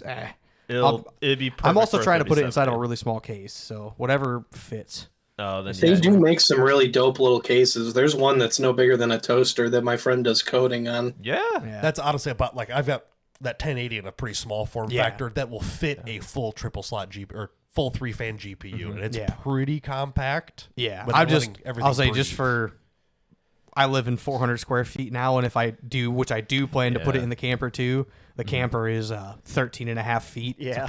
long. So It'll keep the camper for you. yeah, actually, that's my yeah. space heater. Here's the difference. We all go to Micro Center, and no offense to you guys. Y'all are looking at like, oh my god, look how small this case, and I'm like, Corsair, it's 4 foot tall. Yeah, Fuck yeah. yeah. We went to your house for a LAN party because you can't physically move yours. I can move mine. I just got too much shit. Exactly. 3 So monitors. I'm emotionally torn, right? So the computer is I say Kyle is a Fully man after per- your own heart, Marcus. He is in the same boat. it's a fully purchased computer minus the graphics card because I'm waiting for the 5090 to come out. Yeah. Which when I is their am s- release? I don't know that. Late January, I late think. January. Okay, I was like, Yeah, I knew it was it- announced. I didn't, and the price was announced. I didn't know when. They're gonna get scalped for about 2 months, but Oh, then, yeah. Okay, yeah. Well, so Micro Center is restricting one per customer. Yep. Micro Center might be the best computer store. Yeah, ever. they're so It fair and flat out, reasonable. it flat out awesome. is. It's just Yeah. so much. I remember when the better. 40 when series I- came out, they were like, "Hey, we're gonna do our best to keep shit in stock and have it at a reasonable price. Here you go." Having a friend that works there too, he said like, "Oh, it's a fucking phenomenal place to work." Yeah. I believe You know, that. the culture Which that one they- does he work at? Not one in Illinois. This is a internet friend out of state. Oh, okay. It's Yeah, in, so 'cause I got it's in two of them, Pennsylvania. I got 2 of them 30 minutes from my house. I don't know Yeah. if Nick could survive half an hour away from a Micro Center. He'd be there every day, I just couldn't. looking around. I fucking would because the last time I went there was to get a laptop for Caitlin. Yeah. And I was we were- going through all the networking shit because I'm gonna do a whole networking overhaul. In the As we were house. like slightly close to it on Saturday, and we're like, "Hey, can we go?" It's like, "No, we have so much stuff to do." And he's like, Yeah. please." Yeah. I was just begging not to go because I'm like, if I walk into that store, somebody's gonna have to hold my wallet. It's even worse because now they carry Ubiquity shit. All the Oh, shit no. that I Well, want. and- no. And here's the shitty thing about us and going to Micro Center. It's not going to be, oh, hold on, just sit in the car, guys. I'll be in and out in 5 minutes. It's like, no. We we're all gonna kinda come wanna go in and we all through kinda and wanna walk down wander. every aisle Yeah. and look at all the cool Well, shit. and so that's what I was going to say is that I've always been the person to, and it drives my family crazy because they're like, hey, can you go to the store and get a loaf of bread? And I will come home with a loaf of bread. Like, I'm not shopping the aisles. I'm going there for the loaf of bread and I'm See- leaving. I go to Micro Center. I'm looking at the power strips at Micro Center. Oh yeah, Yeah. exactly. I do the same. I remember one of the first times when me and Tori first started, hanging out and talking and everything. I was like, "Hey, I need to go to Peoria to go to Best Buy and pick up a hard drive." And so we drove all the way to Peoria, walked in, bought a hard drive. I'm like, "Okay, let's go home." And she's like, "What do you mean? Yeah. We're in Peoria. We can go shopping." And I'm like, "Nope, I have my thing. I'm can't. ready to go home." What do you I now." mean? drove an We're in hour for Peoria. this. I'm We gonna can leave we can now. get shot. Yeah. Hey, it's not Chicago, okay? Hey, come on Or now. Pekin or, Streator. You're right. We're in Peoria. We can fucking shoot up. Okay, fair. That's peeking. Come on. None of them are good Peeking anymore. do be tweaking. But yeah, we can't walk into Fair, Micro good Center rhyme. because Marcus wants a racing sim now that he's played with mine too much. And I want to check out the new bamboos they probably have sitting there demoing and What are a you, whole a bunch painter? of Oh, the other 3D shit. printers? Yeah. Oh, I want a They've got bamboo. I forget which one it is now, but they've got one that it's like $900, I think. It's a Bamboo X1 300 carbon. Yeah, 300 millimeter square with a quadruple filament single nozzle Yep. What a gorgeous machine. I think I'm going to sell my Ender 3 and get that one. I know a couple of guys with them, and they like the prints that come off them are just so perfect. They're better than injection molded. They look perfect. I'm like, how? Yeah, they're printing carbon nylon and stuff just out of the box. I'm like, this sucks. I want it for the enclosure so that I can do PLA and PETG. And then the quad color, because it's like, that's the coolest freaking thing I've ever seen. What you can do is just stuff it in a closet like me, and it'll build its own heat and do pretty good, actually. Yeah. It's just in the smallest closet I have next to my computer. For me, though, for 3D printing, it's either, fuck it, I'm going to break down and buy a bamboo, or, fuck it, I'm going to build a custom, 3 meter by 3 meter and just build stupid shit on it. Like, I need a new bumper for the ship box. 6 days and 4 rolls of filament. You have later, like a 500-watt build plate of it's heating. fine. Also, that was one of my ideas is, typically 3D printers, the y-axis will move the build plate. Yep. That's how that doesn't have to be the case. You can build a printer to where it pivots on the X and the Y.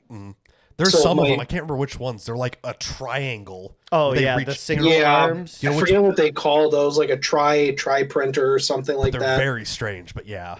My idea is to get a piece of granite, because that's, as level as you're going to get. Hyper you fucking genius. I know exactly where you're going. What? The layout granites? Mm-hmm. What the fuck are they called? Layout like countertop granite, basically. Yeah. I mean, any granite that's machine smooth should be super I remember nice. in machining class to build your own printer. Like a giant one. When you did all of your layout, it was a piece of granite that was machined, within a certain spec. Yeah, it's like a lapping plate. Or essentially a lapping. I forget what the fuck it was piece. Actually called, but yeah. You're trying to find some impossible thing by yapping about it. Sorry, continue. No, you're good. That's kind of my idea, especially with these newer printers now that they've got the self-leveling thing. For that, it would be really nice, because you could literally build it as big as you want at that point. Because the modern, my printer's belt drive, you just put a longer belt on it, it'll keep going as long as you can keep tension on it. It really doesn't care. And you just put one of those little springs that just holds up against the belt. That'll just self-tension itself. Yeah, it basically tensions where the drive unit is. Right. Yeah, no, you could literally build it as big as you want, as long as you've got enough motor drive to push it, enough tension to keep it tight. It's just called a granite surface plate. So you were never going to figure out anything cool about that. Does it have a cool name? It looks like a piece of granite. It's just a piece of granite that's machined. Yeah. Thanks for that. I mean, you could give it to a machine shop and say, I want you to deck this slab of granite. Oh yeah. Make this piece plus or minus 1,000. Then you give it to Steve and be like, "Hey, polish this bitch. I want it smooth." Well, you don't want the wax compound on there. It's got the metal frame on it, and then you put all your layout shit on top, and you can do your smooth edge. Oh, it's essentially an inspection table. Yes, an inspection granite table. You need to be perfect so you can tell if your part's warped or not. Yes. That makes more sense. But yeah. Shit, that'd be smart as fuck. It's going to be expensive, too. It's going to be expensive, but you want weight so it doesn't vibrate. Yeah. It would solve a lot of things. It would solve your weight dampening. I mean, your heat distribution would be fucking perfect. You wouldn't have to worry about hot spots. No, but do you need to heat your build plate? I guess you don't have to. I mean, heating the build plate is only good for the first 20 layers. After that, you're high enough, it doesn't matter. And that's where I started thinking, okay, how do you heat a piece of granite? Mm-hmm. So I was like, do you put a floor heater in it? Do you drill out holes and run piping through it or something? I'll say that was my first thought. They make the new induction heaters that are built into the granite. What? Yeah, there's really. I've seen I guess Facebook Reels, TikToks of there's just dials in the granite. Oh, I know what you're talking about. It's a actual cooktop. Yeah, like a stove, but it's built into the granite. It just looks like granite with three or four knobs on it. Pieces. But yeah, it's inside of the granite. Maybe there's a 1/4 inch of actual granite over top. So technically it looks like one solid piece of granite just with a couple knobs in it. But there's induction coils up underneath for a steel pot and pan set that heat it up. Yeah.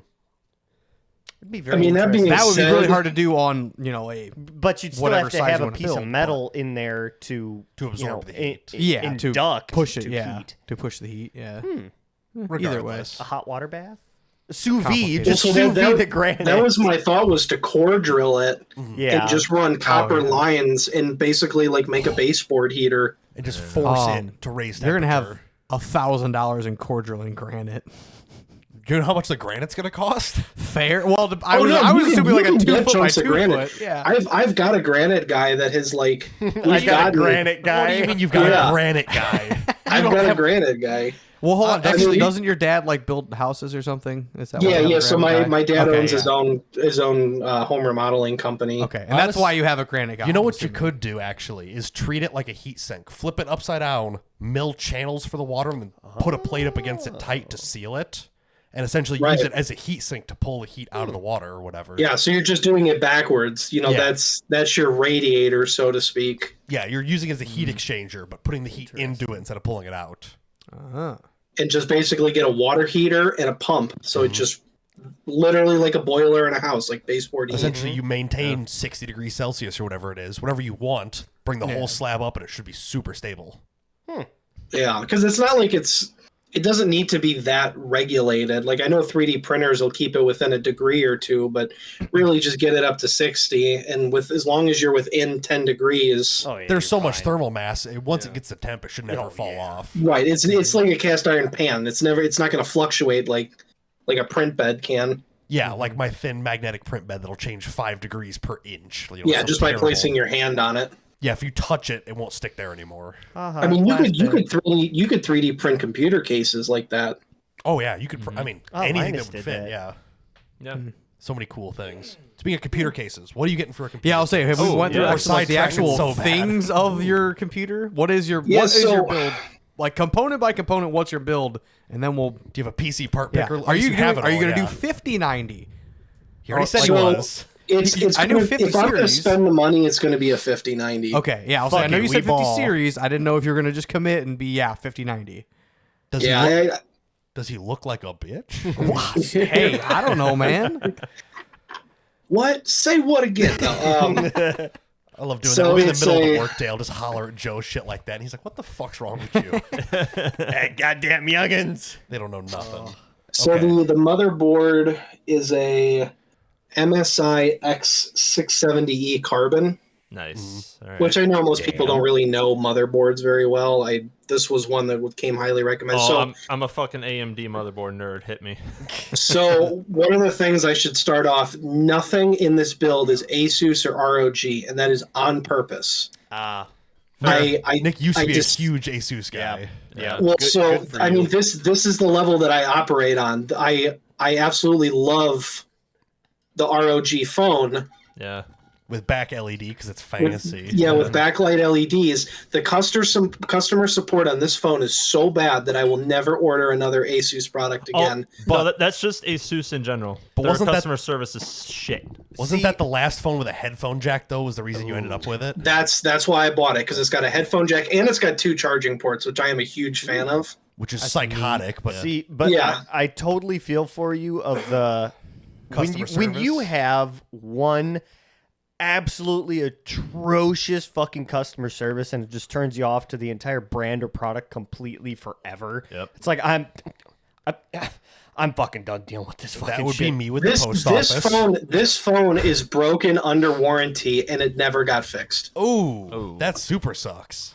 because I never They could I never totally got an lose. American on the phone during normal business Oh. hours. No. Yeah, you love don't. that. That is one thing I've heard about Asus a lot is their customer service just Oh, sucks. This Firsthand, this it got sucks. sent to them. This got sent to them, was given back to me with a clean bill of health, and it's still broken. Oh, that's bad. Yeah. So I figured it would be something like they wanted you to send you the phone without sending a replacement or something. no, so I'll show you here. You see how there's no button to flip the camera? Yeah. Yeah, Oh, what the fuck? it's a very the simple but- thing. Right. It digitally removes itself because it loses communication with the cameras, What? and then it confuses the different lenses on it. What the fuck? And Yeah. it just shits itself and just doesn't do anything. Yeah. Oh, I'd So be right pissed. now it thinks the 1 times is the 0.6, the Oh my 0.6 is the macro, and the 2 times doesn't exist. The forward-facing camera doesn't exist. Oh no. yeah. Have And you it will, throw it in the What's fucking garbage. Have you considered like running a custom OS on it, like graphene or something else, or if it's a bootloader locked, or you don't? I mean, Loader at this lock. point, I'm so done with the phone. I mean, that's That's fair. what sucks is I really like this phone. I like the backlit. It's got a huge amount of memory in it. It's got like a terabyte of storage in it. Yeah. I mean, wonder it's- if there's a way you could just sideload like a Samsung OS or something and just. I mean, if because I it's such a can't, good phone. I kind of feel it's hardware related though, because that same Yeah, thing that happened does with sound Caitlin's hardware. Pixels. the theory is that there's an issue with the camera chip Yeah. wherever it solders onto the board, Mhm. and if you just desolder and resolder it, that supposedly fixes it. It's a I cold gave solder. this or thing- something. It's a cold solder joint. And you just have to reflow. Yeah. But that's Yeah, such a bitch But you because you know how shouldn't have to do that anymore. small Yeah, he that shouldn't fucking have to oh, do it. No, is the but do you know problem. how fucking small that camera chip probably is? Oh, yeah. You need a fucking microscope and like a pair of micro tweezers to like reset it in place. when it should be an easy warranty problem. Yeah. Right. Yeah. Right. Fuck it. Just put your phone in the oven Oh, no. at like Give it the old 200 Xbox degrees. give it the Xbox 360 treatment. Yeah, exactly. Didn't you And do just that, Nick? reflow it I did yourself. that 4 times and then it finally died for good. Yeah. It's psychotic. That's Hey, amazing. it fucking worked. I Four suppose. times. Just get in your car, put the car on defrost, then put your phone backside down on the defrost vent by the windshield. You're like, well, it And fixed just wait for it to shut off from overheat. yeah, exactly. It fixed the solder, but my screen's melted. Yeah. Well, so that's the other thing. The back glass on this thing is frail. Oh, Ooh. it looks. Aw. It's It all looks scratched thin. and shitty looking. At least Oh it no, looks those kinda are like it. those are spider cracks. Oh no. So I can't really see it. It's hard the to see on the TV, but preview. yeah. Let me try to pop it up full screen. Oh, okay. There's Yeah. just- Oh, I yep, see yeah, it. I see a nice what line the there. fuck? Just generous. this- Oh, I broke it. This Oh, is well. this is now You disconnected. Okay. Holy shit. I unbroke it. We're good. We disconnected. It really didn't like whatever that was. I think we're good. Yeah, that's So- fucking horseshit.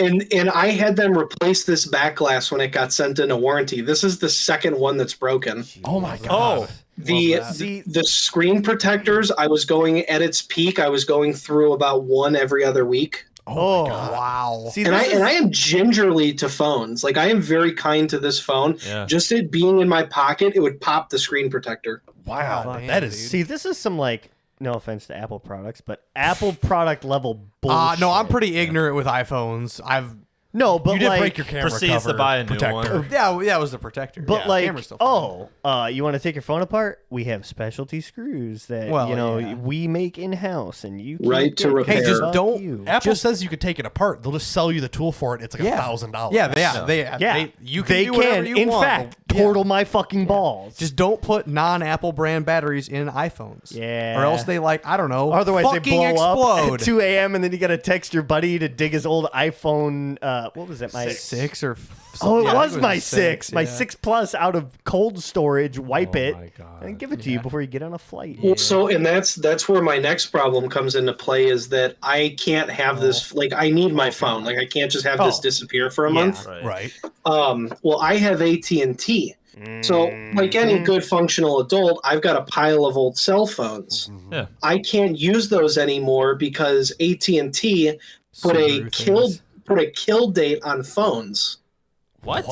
Yep. So this was I think 2 or 3 years ago now. They said any phone that does not meet, and they sent out a list. They said this is the list. I know what you're talking about. It was so restrictive on what phones were still going to work that they were able to make a list. Oh my god. And they're like, we're dropping our 2G Yep. and we're changing our protocol. So all of these phones are done. It's Yeah. when they started upgrading the infrastructures to the 5Gs before they fully turned them on. It's like anything that isn't like LTE capable is yeah, gone. it was shit Right. like that. That So sucks. when I sent this phone in to repair, I had grabbed a phone and I realized that I had data.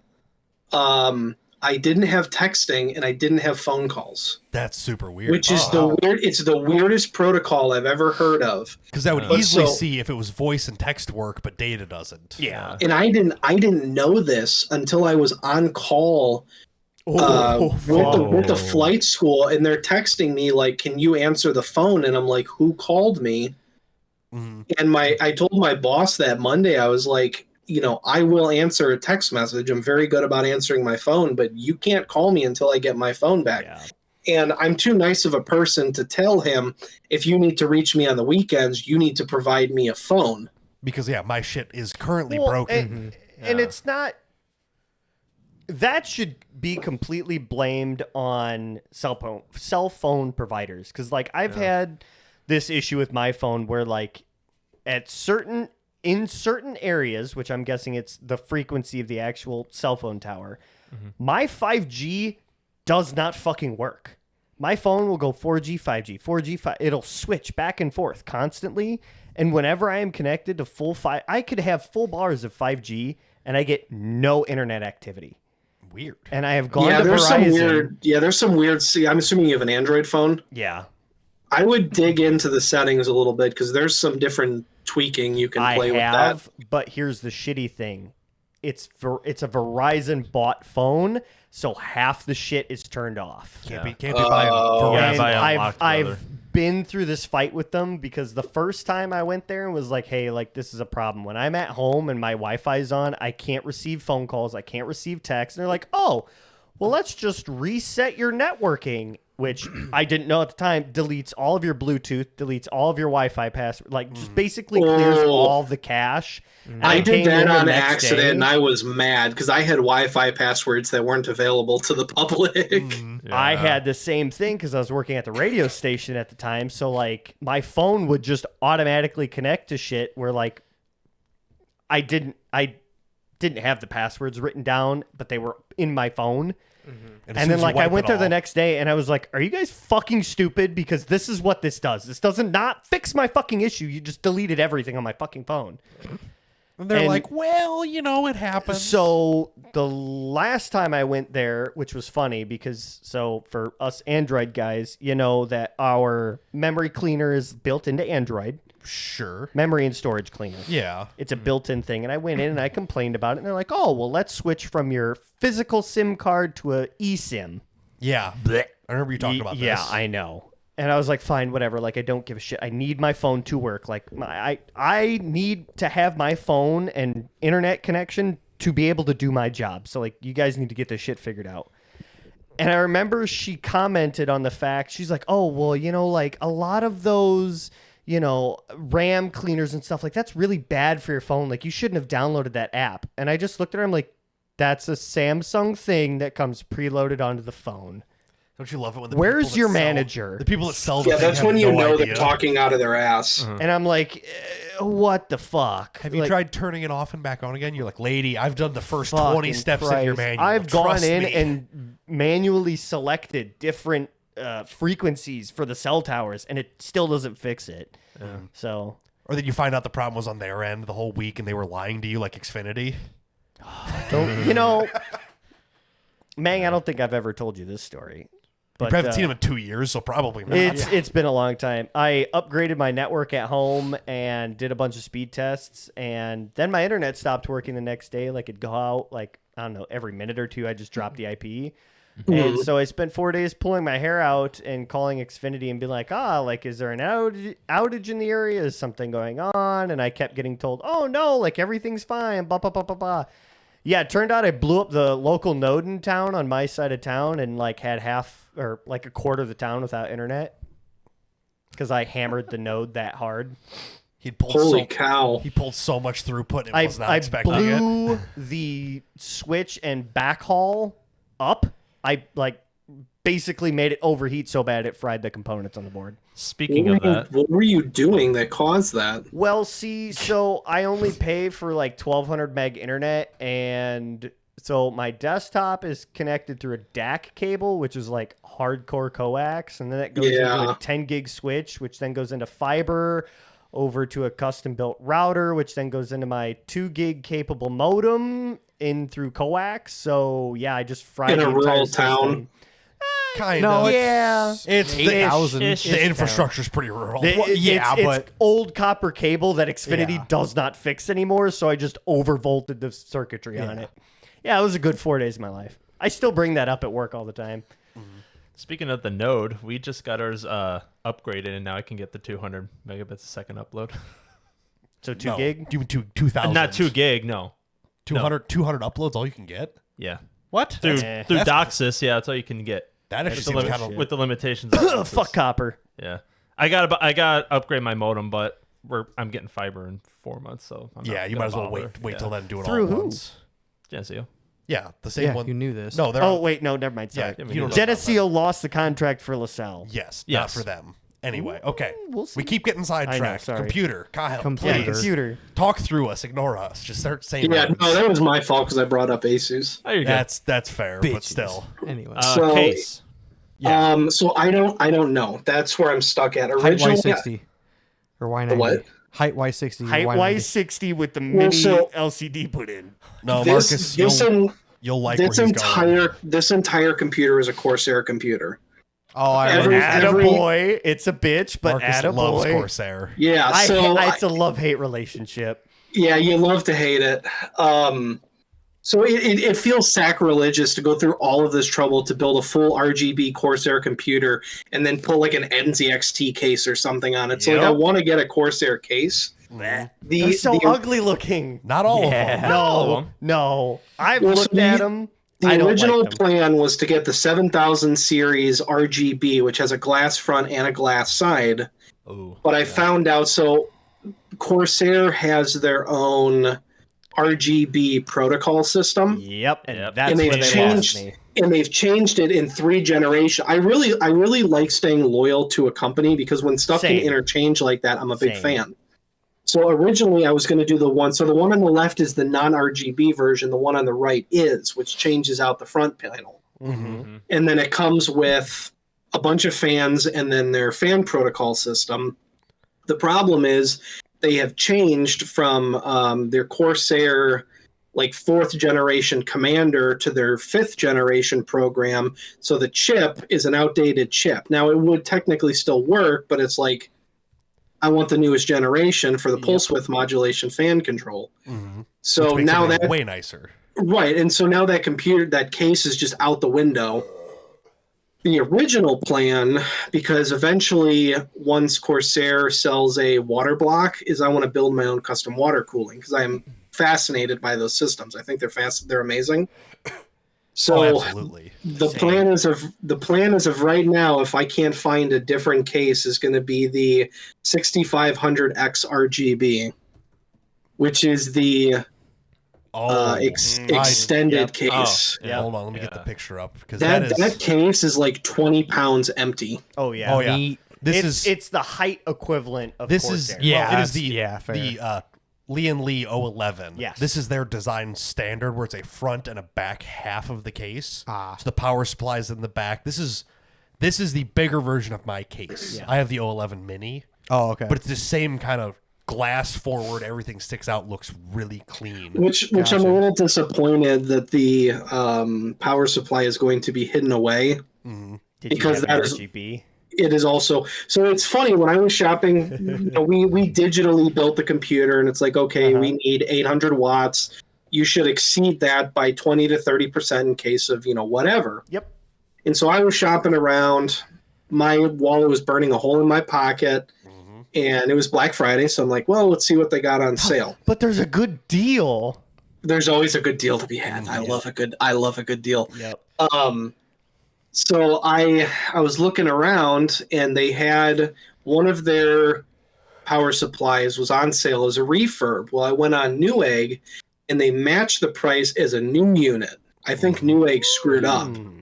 So what was supposed to be 1,000 to 1,200 watts Like I said, Kyle's a man after your own heart, Marcus.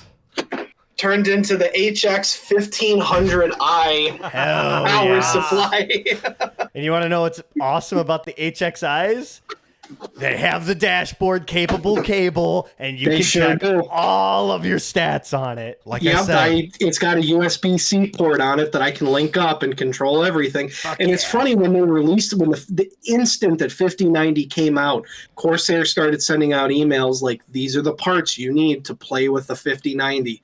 And the first thing that showed up is the HX 1500i, and I'm like, I am so happy that I bought that because the 5090 is going to pull like 600 or 700 watts. I think it's rated at 575 watts, which means it'll probably pull 650, which is insane. That is such a graphic.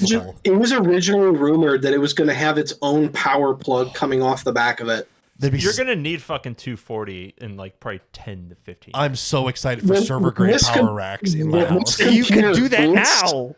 When this computer boots, it's going to dim the lights in my room. That's what I'm after. Mine already does that. I mean, you've got like a 250 watt CPU, a 575 watt GPU, and probably 100 watts worth of cooling in your. Yep. And another 200 watts of RGB. Everything in this computer glows. Every aspect of it. One of the reasons I picked this motherboard is because it has a dragon that glows on the side of it. Yeah. Because MSI is sick. Yeah, because they make a cool product. And it checked all the boxes of what I wanted, including enough room to put a PCIe USB expansion slot. Because it's one of the few boards that actually has enough room between the slots to fit a full ass card. Yeah, that's awesome. Yeah, as an MSI board owner myself, I couldn't agree more. Same. Yeah, the thing I very- complain about is my coil wind. And then mount your GPU vertically so it blocks all these slots and becomes completely useless. Ask me how I know. Yeah. It looks so cool, exactly. but it's so useless. I don't want to scare you, Meng, but an issue maybe you two can chime in too. The issue I have ever since I switched Caitlin's computer to an MSI board is it takes like 30 seconds to post. Mine's super quick. And I updated the BIOS on it last week, thinking like, oh, maybe that was like an issue and fixed it. And if anything, Is that a known issue, or are you having like some random freak problem that no one's heard of? It is a known issue apparently with like X500 series MSI boards. Okay. He's still on last gen, so which I am just be too, a but mine's been chipset perfectly issue. fine. I mean, that's what's kind of cool about the situation I'm in is that literally anything I build at this point is going to be an improvement on what I have. Oh, I mean, most yeah. Oh, dude, definitely. Honestly, if you got the lowest spec of this generation, it'd be an Yeah, improvement. also you are Yeah.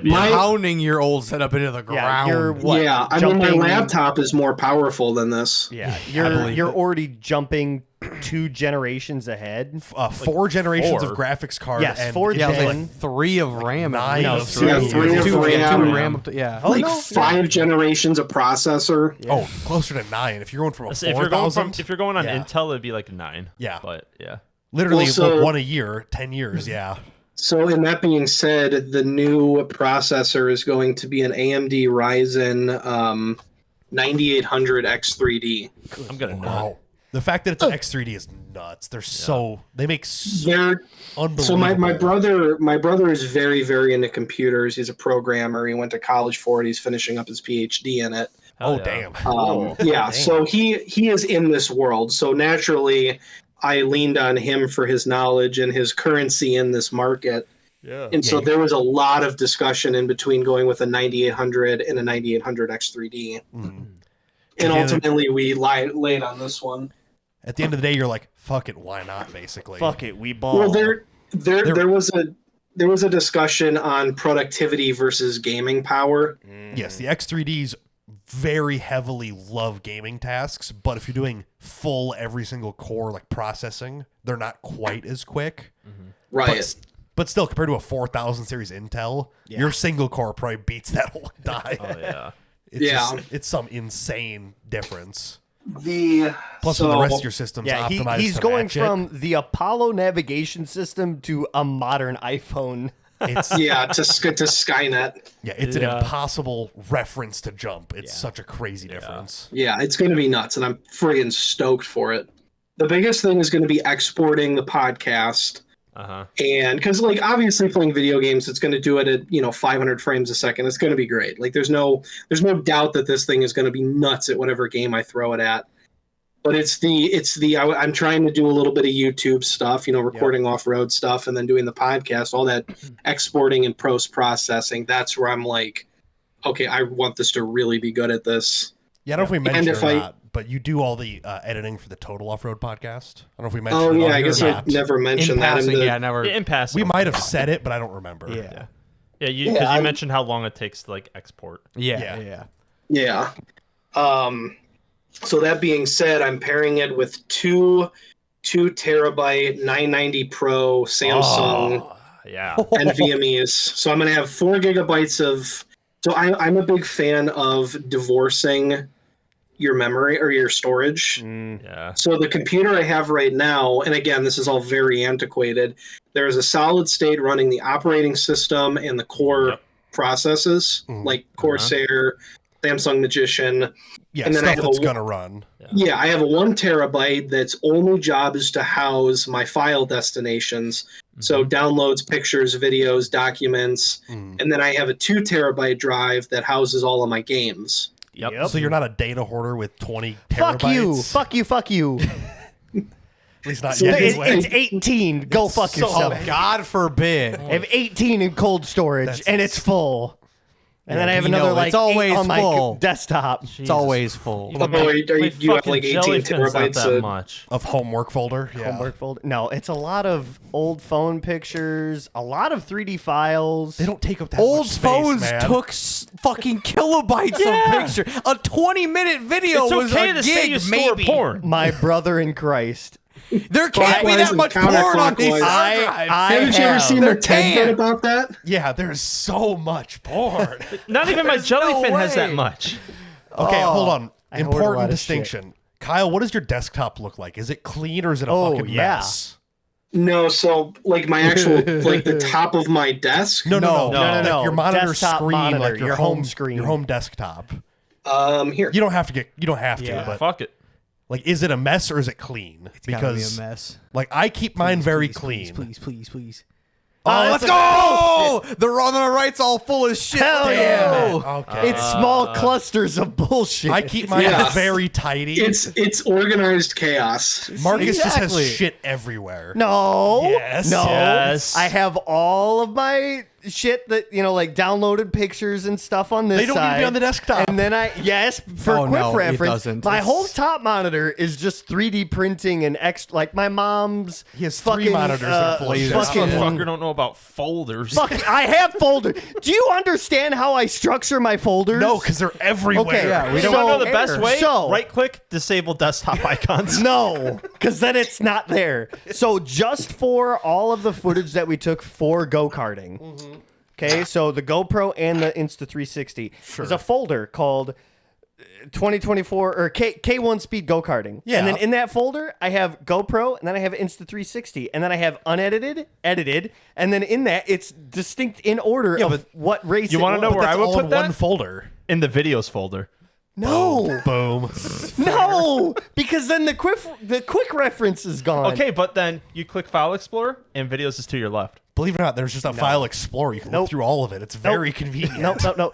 I do I I can do I file can explorer. appreciate file organization. It certainly makes drive. things easier. Yes. See, my shit's just games. I don't even feel like I have like You're wrong Internet too, though. Explorer and like Yeah, all yours is my like every NZXT game and you have shit. installed. Well, no. It's kind of laid out. It's But all its of left yours- corner is like it's all the torrented like SolidWorks allegedly That you've never like opened. SolidWorks and all this shit, and then it's also like the LG That's good. desktop app, whatever I use to control my mic and I my don't. Oh. and my, What? and my, Logitech? my mouse. G-Hub. Yeah, G-Hub. Thank you. Oh, yeah, okay. Like shit like programs that I need, and then like LG. also like Steam and Epic Games Launcher, all that shit. The bottom part is all every game, and then the right side is driving games. But you can just open Steam and launch the game through Or you could there. just pin your That's programs so to the much better. taskbar. But I just look at, I see the I game, mean, I'm like, honestly, click, that's- open. That's how I've started doing it. Is even on my phone, I'll just like hit the Windows key and just type in whatever I'm about to do yeah. Yeah. because it Y'all ends are up being fucking fewer. wrong for What do this. you mean? Okay, I don't have, organized. I don't have files on my shit because I don't like Well, that's. so that I being don't said, if care. you go into drives on here, I am meticulously organized. Like, so Oh, on top of 100%. all of this, I have a Synology drive that houses like Based. other stuff. Yep. And that is like, especially with the podcast, it's very meticulously organized, Yep. Yeah. and everything is very accessible. But yeah, so I'll have 2 of these, and then I'm probably going to get like an Iron Wolf or something as a deep drive. state storage. Yeah. Again, after Cool. Marcus's heart, Samsung drives and Iron Wolves. That's literally your whole jam. Fuck you! I'll go to magnetic tape storage. You ain't doing No, shit. Iron Wolves are good. That's They're- what I have in the NAS. I do I mean, like Iron Wolf is Wolves. one of the only drives that has a 0% failure rate. Yes, it is. There are very few companies that can boast that, and I don't remember what I have in mind. I, think I it's mean, a I've got got photos. a I've got Western Digital photos on. That was the other one. I mean, I've That's got what I have in my files. gaming rig. I've got files and videos on here from like 2006 that if I lost, I would, my world's not going to end, but I'm going to really sad to see it go. So say my backup hard drive. I think it's a Seagate Barracuda because it was on sale. Seagates are pretty good. But it's also it's not. I good. have the computer with all of my files on it. I have a Seagate backup drive sitting on my desk, and then all of it also syncs up to my Synology virtual cloud. And then my brother and I are going to set our Synologies to sync against each other in case anything was to ever happen. So you can do off-site storage. Good idea. Yeah, and they're all on surge. The house is surge protected. The circuit is surge protected. I have a battery backup surge protector on my computer. Man, he just like me for he's real. like for real. he's actually practicing what everybody preaches of like Yeah. actually I mean, you backing could- stuff up and You could have Thor show up to my house, electrocute my ceiling, and it would theoretically. I also have this I'm really proud of. I've got my one of my 3D printers hooked up to it, and I had it one time where we lost power for 15 seconds, and I didn't lose the print that I was 9.5 hours into. oh my god, Yep. that's actually a huge win. Yeah, that's pretty fucking good. I love that Yeah. because every time we lose power at my house, I know for sure that like, hey, it's gonna be at least a couple minutes because I hear like 6 different tones of beeping in my Chimes. basement. Tori's like, "What the fuck is that?" And I'm like, "Well, that's either the main backup or the backup to the server rack or the backup to my computer or the backup to the entire circuit that's running downstairs." And I'll tell you what, Why? Micro Center sells a hell of a battery backup. I keep getting used pretty ones damn off good somebody price. else and keep putting Mine, batteries in I them. was so lucky that when I was working at the radio station, they had the server rack style ones that held like 6 batteries. Yeah. And they were like, get rid of these. They don't hold a charge anymore. And I'm like, can I take them home? Because like yeah, let me take them home $150 and in throw them batteries out. will like, reset these. And I think my secondary backup is the iron phosphate batteries. So like I won't Something. have Oh, to yeah, the fucking new- change those for like the 10 plus years. They're like LiFo 4 or something like that. Yeah, Yeah. Yeah, they're a FE long lifespan. FE something. I don't know. They're iron something. Something. But yeah. Well, so our Wi-Fi is on a different battery backup, Same. and we were having issues with our gun safe has a like fish tank heater in it to keep moisture out. Yep. Yep. Ooh. Well, it was popping the GFI, and I wouldn't know about it until 4 days later when the battery backup would finally run out of juice. So my poor mother works from home, and she'd call me and be like, "I just lost everything," and I'm like, "Well, go reset the You're like, I know, breaker down there." It's one of those, I know exactly what it is. I just have no idea how to stop it from Yeah. happening. Well, it's an old GFI. Like they've got a life date on those now. Yeah. And I think it's at the life date to where the retention spring is just popping loose at this Yep, point. it's gone bad. It's like if a breaker flips so many times, you're supposed to replace it or Yep. something. Right. But nobody does that. No. And running 3 heaters on it probably didn't help. Yeah, maybe. If you haven't popped a breaker from overload, what are you doing? I mean, Well, everyone it's not does even it. the breaker; it's the GFI on Well, the yeah. outlet. Yeah. Yeah. But so anyway, I'm going to show you my favorite part of this computer. I'm very proud of. Ooh. All right. A lot of time went into deciding to do this. I'm going to even pop it out of its plastic. What? Huh? Is this the first time it's been out, or have you played with it before? It is not. This is not the first time it's been out of its plastic. I was so excited to get these. It's so fun to get fancy parts. You're like, can I look at this? You're like, oh, yeah. Yeah. Yeah. Tori yells at me for that a lot. Like, I remember when me and you went to Micro Center, we got my Your 2070. And she's like, what the fuck are you doing? I'm like, I have to open the box. She's like, we're in the fucking car. Stop opening shit. I'm like, but I just bought it and I'm in the car. I get to open it. It's like a special treat before Yeah, the I real own treat. this now. This is mine. Yeah. Like Yeah. I am within my rights to do so. So these are Dominator Titan or Titanium DDR5 6200 CL30 32 gigabyte chips. Fast. Unbelievably Nut. fast. So these, and again, full RGB. It's got a dot matrix RGB finish on it. Corsair, And of it's- course. And it's all Corsair, and it's designed that you can take this top black plate off, and there's a forum to 3D print. Now, I'm not going to do it, but to 3D print different top plates. Well, today you're not going to. Yeah. but No, maybe He if has I, the option to down the road doing it. That's what I love Yeah. about shit like that. I have I the love option to I do it love later. the choice to be customizable.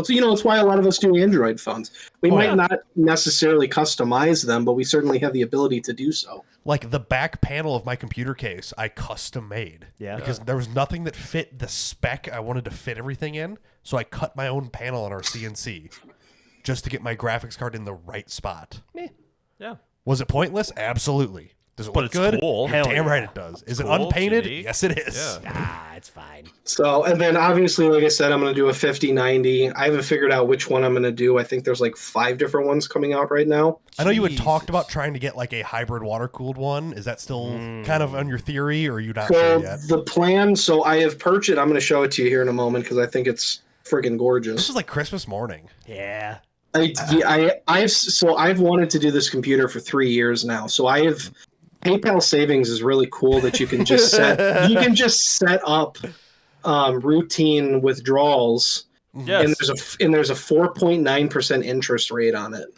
So you can just So for build the- a like mini savings almost. So I've been having this pull out money for almost 3 years now to get to. So I'm not like being like, ooh, $4,000 on this computer. Like this money is It is- gone. Like It has been 3 years of building, and you're like, it's already spent. It's time to burn it. Put it in the yeah, place it's time it to goes. burn it. It's what do they call it? Girl math. It's like once the Yeah. money is in your savings, it's Yep. spent. So now you can use it. I Yeah. call that a good old crying buy. Yeah, cash you find in your pocket's free. It is. Basically. Yeah. Girl math is so good. We gotta use it more. Oh, I love it. So I have plans to eventually switch it to a water cool block and do custom liquid cooling on it.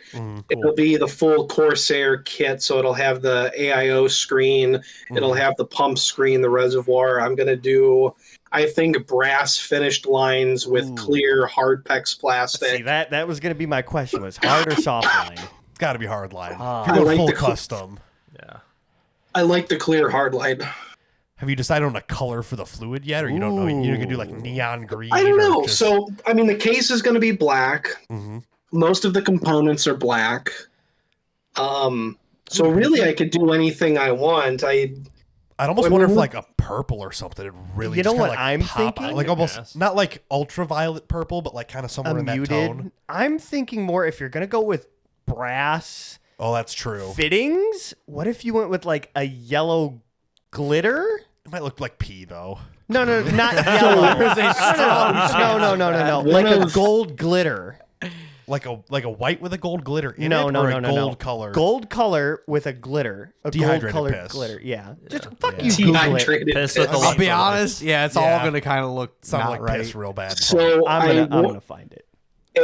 a good friend of Andy and us and I, Trevor Torrens, Love that guy. Yeah. he was messaging me one day and said that he bought a new Snap-on toolbox. Oh, I know where you're yes, going with the this. royal blue. So I think this is my new favorite color pattern, and I might, if I do brass fittings, we'd kind of stay on brand here with royal blue.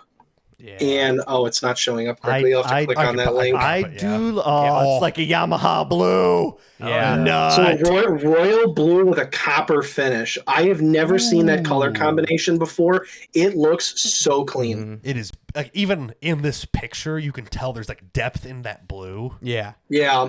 Like that photo is doing it so, but like he sent me so many Snapchats and photos of this box, and this is arguably the worst photo I've gotten. You can say mine is like a lighter blue. It's similar, but it's not quite the same. It's more of a Marcus's shirt blue. But no bronze. No bronze. I have aluminum trim Time on to buy everything. a 5-foot roll of bronze vinyl and do all your latches. After vinyl wrapping the roof of my car, I don't feel like doing any more vinyl wrapping. Fair. It wasn't that bad, but man. It is just such a gorgeous color pattern that I've never seen before. Yeah. The more I look at that toolbox makes me want. I wish I ordered my bathroom vanity. They had the option for royal blue and They make and spray copper. paint, brother. Just Fair. fucking hit it. Do love Fair. a Yamaha racing blue. So It's this is such this a good yellow pea gold you were talking about? Yeah. Yeah, it looks like dandelion piss.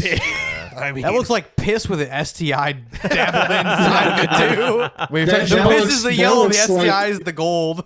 That looks like I haven't drank anything all morning, and we're now sitting at lunch. looks like you only drank Goldschlager in the morning. And then you chunks coming out. Yeah, that's But- I'm hungover from Goldschlager and I'm dehydrated. I gotta pee. Oh, Okay, So the- but if you changed it to copper fittings with that royal blue, I think that'd look good as that would be pretty nice. Yeah. maybe Yeah. even some copper colored cables in there for like your motherboard.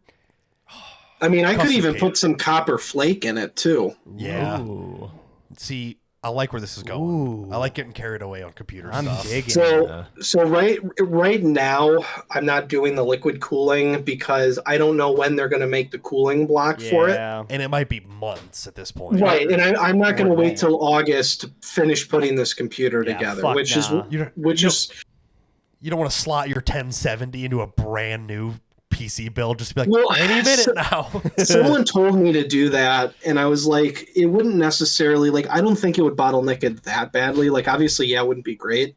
So that's actually what I did when I built my most recent PC. Is I built it in 2020, which was the worst time to build computers. Fuck you! You won the Newegg fucking lottery. I built the computer first without having won Yeah. that. I built my whole computer, put my old 1060 in there, and then happened to a week later win the Newegg lottery back when they were like cards were the 30 series was so hard to get that they're like auctioning off a chance to buy it. I built my computer the next week. I won the chance to buy a 3070 Ti. It just happened to be the perfect time. Yeah. But it's like I threw my 1060 in there and it was honestly fine. It ran so much better. Yeah. So I mean, for right now, I think it'll just run on integrated, which I think is going to be fine for a little while. Yeah.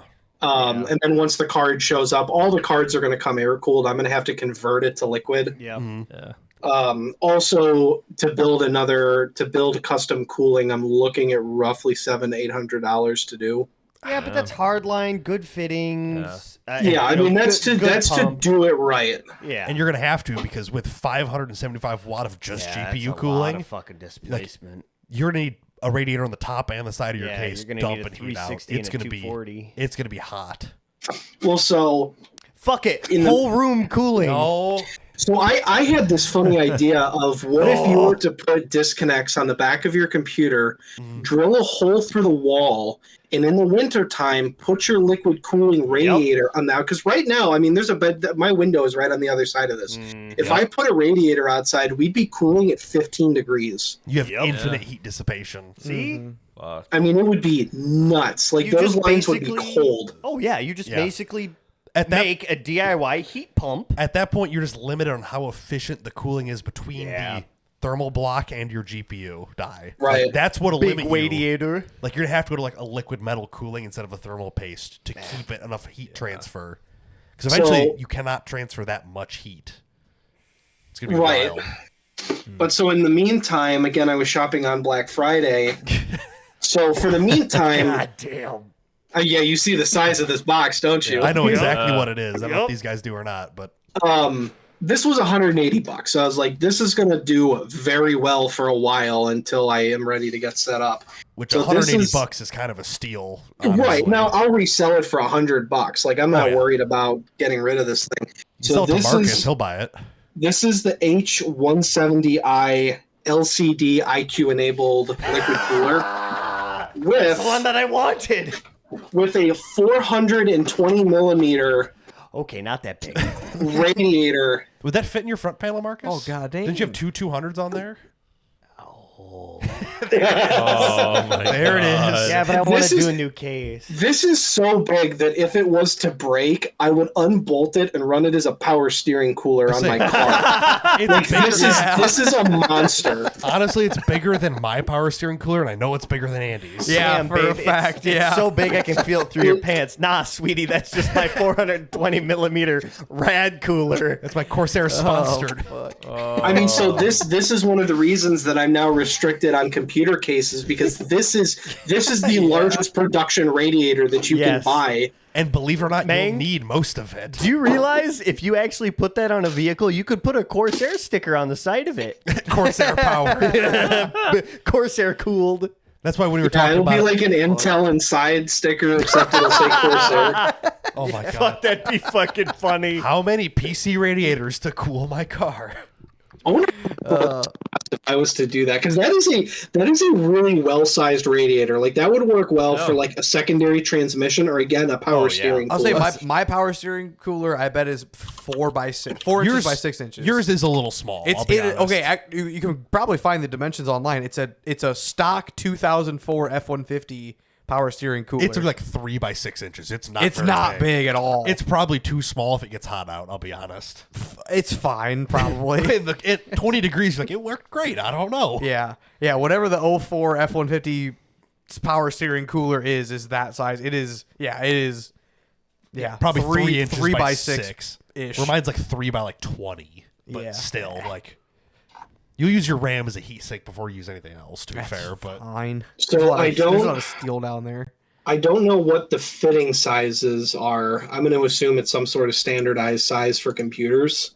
sure. I'm the sure somebody four- makes an adapter. So that radiator, it's a Corsair Hydro X XR5 420 millimeter radiator, Yeah. which it's a triple core copper construction radiator. Like that is arguably nicer Fuck me. than most radiators on the market, like Oh, for yeah. a car. Oh, yeah, because like- those are metal caps on it. They don't make those for cars anymore. Yeah. Yeah. It's like Yeah. it's the same Ni- volume as like a heater core. Yeah. Radiator, Right. but it's Yeah. infinitely nicer. Yeah. That radiator is $90. Oh my god. I'm looking at it on Amazon right now. $90 Yeah. for a 420 millimeter triple core radiator. For just the radiator, not including the AIO pump or anything. Yeah, else. that's. I think this is if you were to build your own system, It's probably the same core of the radiator, just with different fittings on the end. Right. But still. and you can buy different sizes too. Like you could totally just like do this on a car. Like this would not be, in my mind, a weird thing to do. You just stick like 4 or 5 of those side by side, put the Corsair April Fool's giant fan on them.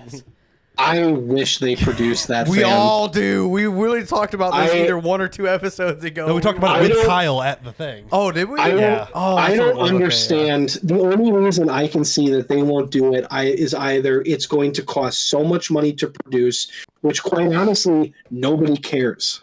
Anybody Yeah. who looks We at don't it care. would want to buy you it. tell me someone like Tim the Tat Man or some of these other oh, yeah. I would ninja- buy that to just hang it on the fucking wall. Yeah. I Use mean, it that, as a jokes, fan. jokes aside, that is a very nice fan. Oh yeah. It's probably got like really nice bearings in it, and it's Yeah. actually I like literally- quiet-ish. Like So I'm living at my parents' house currently. I have it's a jank PC setup currently, but my box fan is behind that, and that like I'm sleeping in the same room, so I have the box fan just kind of aimed towards the bed ish.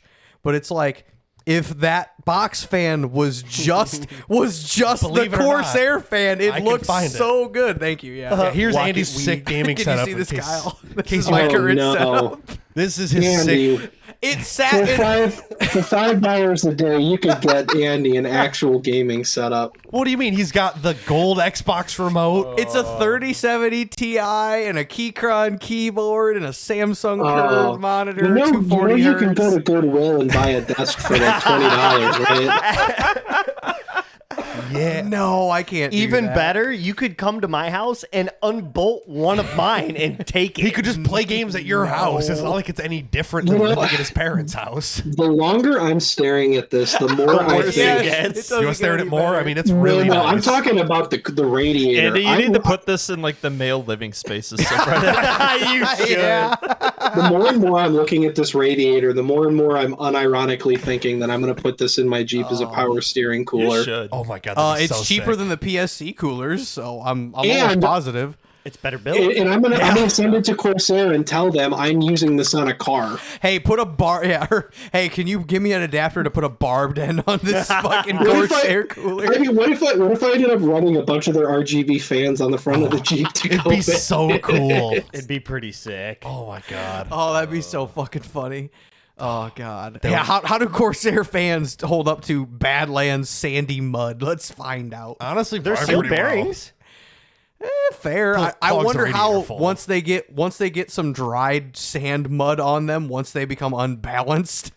You just spin them. Corsair backwards has once. never- Oh, replaced you're talking the fan. Yeah. So once the fan becomes unbalanced with a little mud on them, I don't know. I'm curious. There's only one way to find out. Exactly. Well, so in this, what's funny is talking on fans, the computer I have right now, I mean, it's been turned on every day for, over 10 years at this point. Oh, you leave yours running nonstop, 24 hours a day? No, so 7 days a week? because I used to actually be worried about the electricity cost of this thing just idling. Yeah.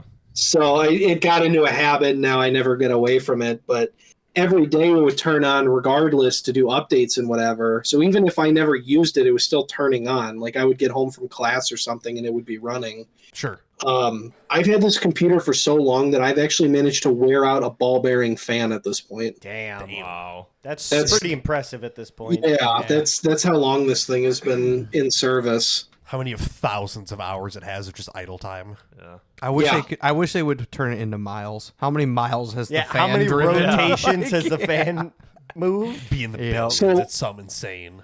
My 3D printer, I wish more of them did it. It drives me nuts that they don't. My 3D printer has an odometer on it. Love that. That's fucking awesome. tits. So on the home screen, if I rotate it, so after owning that 3D printer for about 5 years, the board on it fried out because the way the heated bed function wasn't efficient. Okay. Yeah. So when I got rid of that, when I rebuilt it and I put a standalone bed heater and then put a new motherboard in it for Did you control upgrade board. or did you get an OE?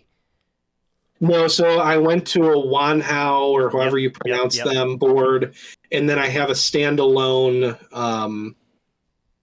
bed heater. So like what it used to heat off of the main board, now that is just a It's trigger signal. dedicated. Yep. Yeah, that makes sense. So now, it runs cool as can be.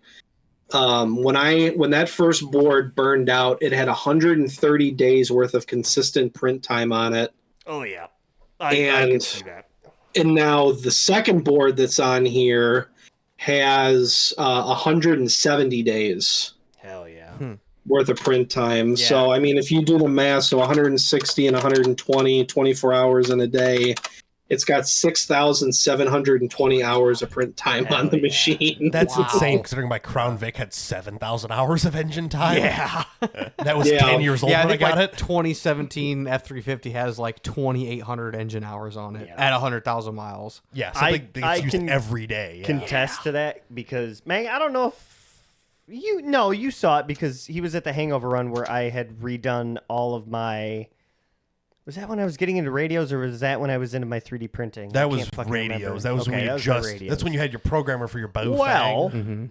I spent 2-ish months 3D Oh, yeah. printing a visor clip for our bow fangs, and then a bunch of other doodads and stuff. And I went through. Meng did see the interlocking clip on the side of our radios for the mic. Yep, Yeah. The yep, cable yep, holder. I had essentially. I had such an appreciation for that interference fit. It was When he was- absolutely Oh, gorgeous. thank Because he was you. playing with Andy's, he turns it on. He's like, "Whoever set this to say Andy is a bitch on But it." didn't capitalize the A. Yeah, he was upset. I'm like, that's I'm like, yes, 100%. Marcus. Yeah, but I went through like 12 different iterations on that, and it was like I think I went through like 3 or 4 full rolls before I got to final production, and that was when I was working at the radio station still. So I would before bed I would start a radio clip. When I'd get up, I'd knock it off, start another one. When I'd get home, I'd start another one, and then by the time I went to bed, it was ready for its third of the day. Yeah, you do like 2 or 3 revisions and then send it to me. Like, here, clean this up. Yeah. because I have SolidWorks, so I can make a really nice model out of it instead of him tinker-catting his way through Hey, life somehow. it fucking works. Yeah, for tinkering. For It's tinkering. in the But, name. yeah, that radio model still holds up very well. It does. Yeah. It actually, used it at the Hangover run. I still printed way too fucking many of them, but hey, it's I- it's always good to have. Well, space. you were afraid they were going to warp and break and this and that, Yeah. and they just didn't. I just clip my radio to my cup holder and hope that it doesn't Well, fall out. Must be nice to have Well, cup holders. You're Were you afraid absolutely of it right. ripping because it's PLA? no, PLA because at that plus, time I but- was in PLA plus. My testing phase. So I just use PLA Plus for everything now. Yeah, like it's that's if how you I am order now. inland PLA from Micro Center, it's $19. It's free shipping, and it gets to my house in 2 days. What brand do we use? Brian? Polymaker. Polymaker.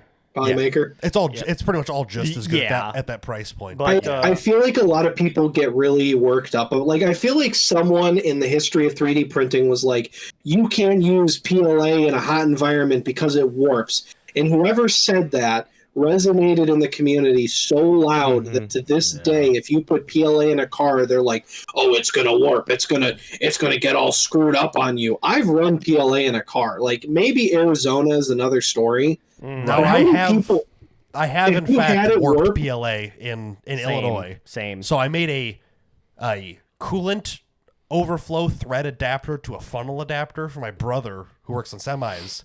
He left it in his untinted Subaru, whatever the fuck that green one was. I don't know. Legacy. About, Oh, first gen Legacy, Legacy. yeah. Yeah, 93. Hell yeah. He had John left it in there Legacy for like does. one day, And it was it fine. came out oval shaped instead of round. Like Yeah. it warped the whole thing.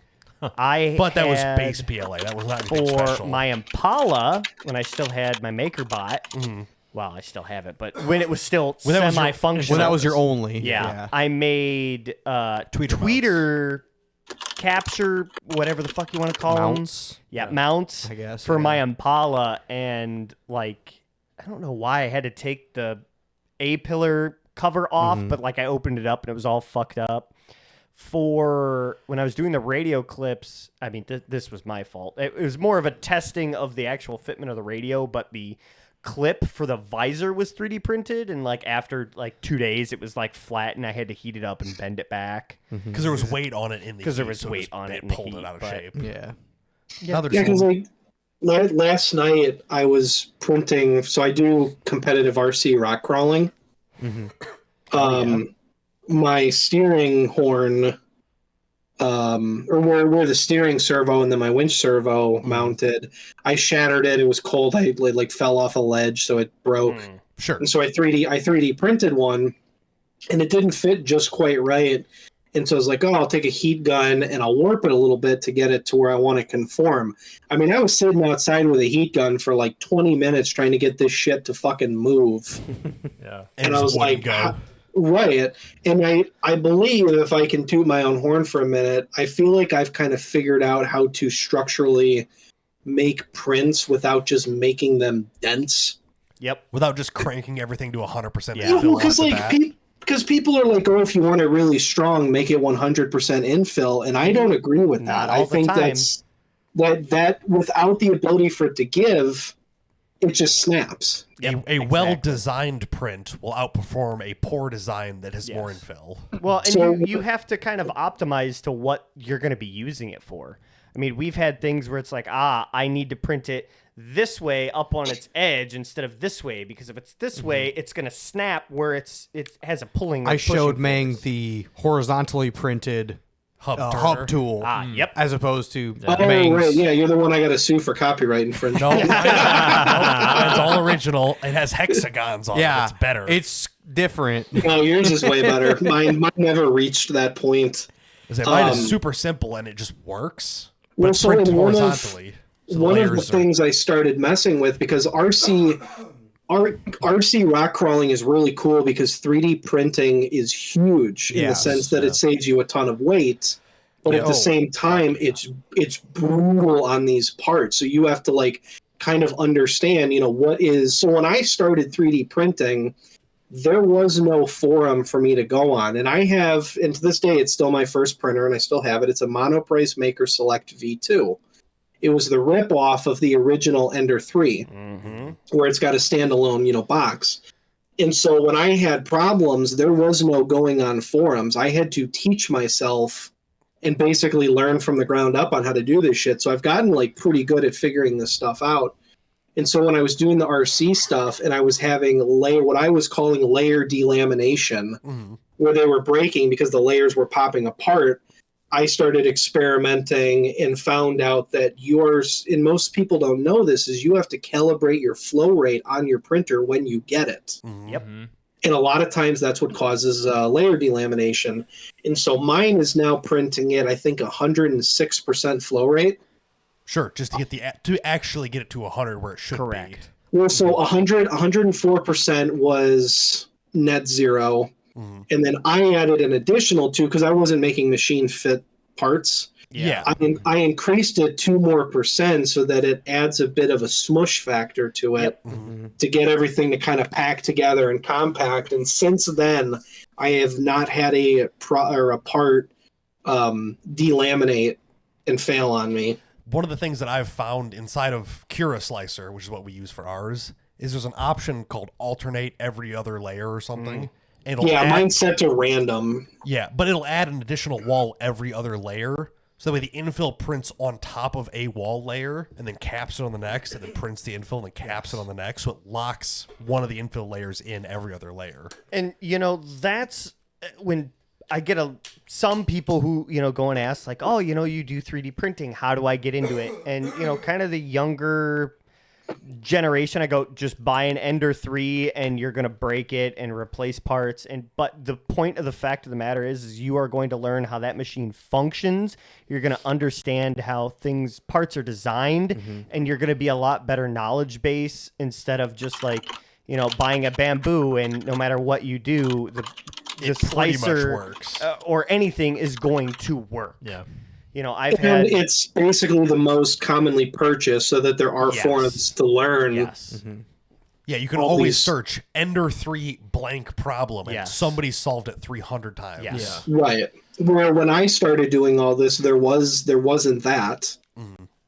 Delta printers. That's what they were called. When they have the three arms. That's Delta right. printers. That just because my first printer was a Delta printer and I owned it for 5 minutes and I returned it.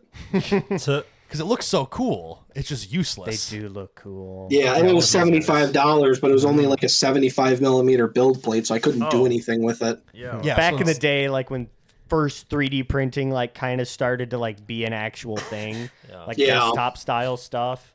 Yeah, they're very strange. They do work, but they're such a weird design. They are. Yeah. And I'm sure doing the math for all of that movement is just a giant pain in the ass. Like, with our flatbed ones, we know It's this is our X X, or Y this or is Y, Z. and this is Z. Yeah, you don't have to move 3 different directions to make it move. Well, you don't have to do the calculated math to enact. Post processing for the machine is a lot easier. Yes. Yep. Yeah, definitely way easier. Yeah. I have no idea how long we've been recording at this point. It's at least been 2 hours. It's been quite a hot minute. It's getting up there. Probably even I more. figure this would be a good yapping episode. Oh, we're yapping. This is the guy to yapping bring on to episodes. yap. And I'm trying to think if there's anything else we need to yap about before we end it. Like, there's. I mean, if you're trying to keep going, we haven't even talked about action cameras and drones. And, Well, I tell you what, if we do something this week, then when we do nothing this whole next week. Yeah. we'll Hey, just I bring have you back. plans for the weekend. Yeah, for me to fair. do. Yeah. No, Yeah, you recruited me too. Sorry. Yeah. I didn't recruit you. Y'all owe me. No. A little. Brian I owe less. You owe more. Brian's just like, you're doing that. Why the fuck did you do that now? And I Yeah. Either fuck. way. Yeah, I'm more Right. watch you fuck stuff up. Yeah, exactly. Fair. But yeah, I think we're probably at the better part of 2 hours at this point. Let's get pretty close to it. Yeah. But Meng, I think you definitely earned a spot as far as to yap some more on this. I'm game. Because whenever we have nothing to talk about, because this repeat was visit. a prime example of I don't think we had fucking shit. Let's say we probably had 10 minutes of stuff to talk about. Maybe Yeah. we would just be like, so there's some new computer Yeah, parts. that's why on I the was so internet. adamant last episode. I'm like, Marcus, stop talking. I want Meng on. Like, let's just leave it at that. Yeah, if you don't chokehold me to something like an off-road themed podcast, I mean, I can talk. And that's It's kind of it's the curse of my family. that's kind of where this excels. Is like we don't have a specific one task to talk about. Talk about all kinds So of it's like we'll just yap about whatever we feel like that day. Yeah, I mean, it's a very smart way to do a podcast. I think Steve and Mike and Derek would also agree that chokeholding yourself to one theme makes it very difficult. Well, having a designated theme is great because you will find a base for people that want to listen Right. to that Yeah. theme. Yeah. Where there's this total off-road podcast. You're like, I wonder what it's about. Like, probably off-road things. You're like, well, not really, but Yeah. They Anymore, they not pretend so it much. is. But Right. it's about Steve yelling at his dog and stuff. But yeah, the last couple Yeah, weeks. exactly. Correct. yeah, where Andy's dog just lays there like a fucking brick. I actually took Hey. pictures. She had her head cockeyed on the leg of this table. I'm like, you look dead. Like, what the fuck's wrong with She you? also sometimes fucking rips ass, and it stinks in here. Yeah, she'll clear a room. Yeah, this room's not Absolutely. very big, and it No. does not aerate very well. Correct. But yeah, no, I think we got a good bit of yapping done. Yeah. Kyle, do you have anything left you want to throw in here? I don't know if we've missed anything. We were like, we didn't plan this very much. Andy's like, oh, hey, he'd like to come on. I'm like, okay, cool. Yeah. And then today he's like, he's going to be on tonight. Figure it all out. I'm like, fucking all right. It was like noon. I'm like, hey, add Meng. Yeah, but I'm at work during the day, like most people. You are. were playing Rocket League. I literally I told was on Meng, I'm like, lunch. he's mid-match. He'll get to you in a minute. Yeah. I probably won that match. I was doing good I today. know. But anyway, Yeah. do you have anything left you want to throw in there? No, I mean, not really. It's been fun coming on and BSing with you guys. Yeah, Say- absolutely. Minimal technical always- difficulties this time for a guest. So I Yeah, think we're good. getting yeah. there. We're slowly doing better every episode. I think we found a good solution here too. Yeah, I think we had everything kind of figured out. Yeah. Awesome. And I'm glad it did because I almost contemplated like, we don't fucking use the podcast remote channel. I'm just gonna remove it. Yeah, it's been on here for like a year at this Yeah. point. We use it every now and We've then. never We used to it. use We've lot. never used it. We have Podcast never discussion used it. channel? Remote channel. Yeah, no, the Yeah. voice channel, not Fuck, the... that's still in there? That's Yes. what we're on right now. Well, I looked at it last week and went, if we don't use it by the end of January, I'm deleting it. Let's say because we had the bot that records it in here for a while because we were going to do one remote. Yeah. It's like, well, we'll just figure it out later. I also love like the inactive channels that we have on there. Oh yeah, Because we do a I don't lot even know of what's things. in there. It's because but- we do so many random Bachelor things party, throughout the year. Guys Trip 2023, LAN party, Oh, the yeah. brand Yeah, chat, it's which just just there has for our good saved times. shit, and Yeah. then Minecraft. Yeah, we don't do any of those things anymore, Nope. huh? No, that's We just will. there for good We times. should do more LAN parties. Yeah. Somebody needs to clear out a basement. There's so much shit down there. In a greenhouse now, like a I walking mean, greenhouse. you let me know when you guys do a LAN party, This and is I'll true. I'll hook up a trailer and bring the whole setup over. Fuck yeah. Yeah, you're gonna need one for your fucking gigantic case. Yeah. Oh yeah, Yeah. Well, I We're guess doing it at your house. I don't have the internet speed. Yeah, I'll say I'd love to offer, but I have Starlink. Yours is so 5 faster than mine. high-end PCs on That's- Starlink. that's the Bring thing, the I'm gonna- Starlink over here and run 2 dedicated setups. we bring internet. both. We paying- bring I'll go- both. I'll Oh, go I pay have the links. Rome. We can do 3. You bring yours, paying. I'll go take my parents' Well, wait, Starlink. I mean, your internet doesn't matter if you're having a LAN party. Well, no, we The play games are still online hosted games. online. Yeah, Oh, it's, okay. LAN party is what we disguise it as. It's Yeah. more of a hey, let's all hang out, bring our LAN, PCs, and And get then drunk and Marcus play tries, online to- games. Marcus tries I to thought you guys stream were- it. So I think you guys Yeah. were hanging out and playing Star Wars Battlefront 2 or something. Oh. no, Andy's no. computer could never. So the thing is, I'll have the internet, but I won't have the room. I say everyone either has the internet. Hey, or we just the need to. room. The weekend before we remodel your basement, the weekend after is when we actually host the LAN party could in your work. No, basement. you need to do it mid-remodel when there's nothing down there. Yeah, clean everything out. Here's the only Fuck it, problem. that'll be the bathroom. That's the next. Here's room the only we're doing. problem with doing No, the we're doing basement. basement. There's more room. We in would the have to basement. redo half of the fucking bottom of the electrical panel. Yeah, we have to redo all your electrical. Nick, we'd have to computers. upgrade your fucking Well, I'll electrical. bring my I'll generator. bring It's it- yeah, I'll bring fine. it. We got enough generators. We'll just have every My computer. electrical. Shit, will be hold on, fine. guys. It's almost been 2 hours. I need to go outside and refill. We just hook all the battery backups. Oh, and yes! just flip them on. Yes!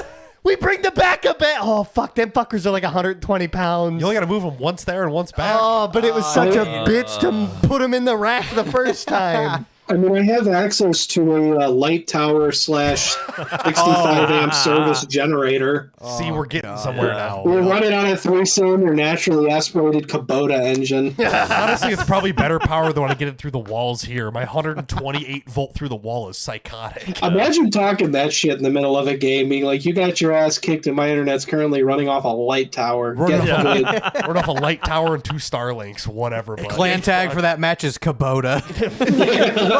KBTA, baby. Yeah. Oh my god, that'd be Christ. wild. Oh fuck. Okay, well, next time we talk about a LAN event, we'll definitely get you involved. and Absolutely. bring the generators out. But Heck yeah, man. in the meantime, thanks for watching. Thanks for listening. We'll see you next time. Bye. Bye.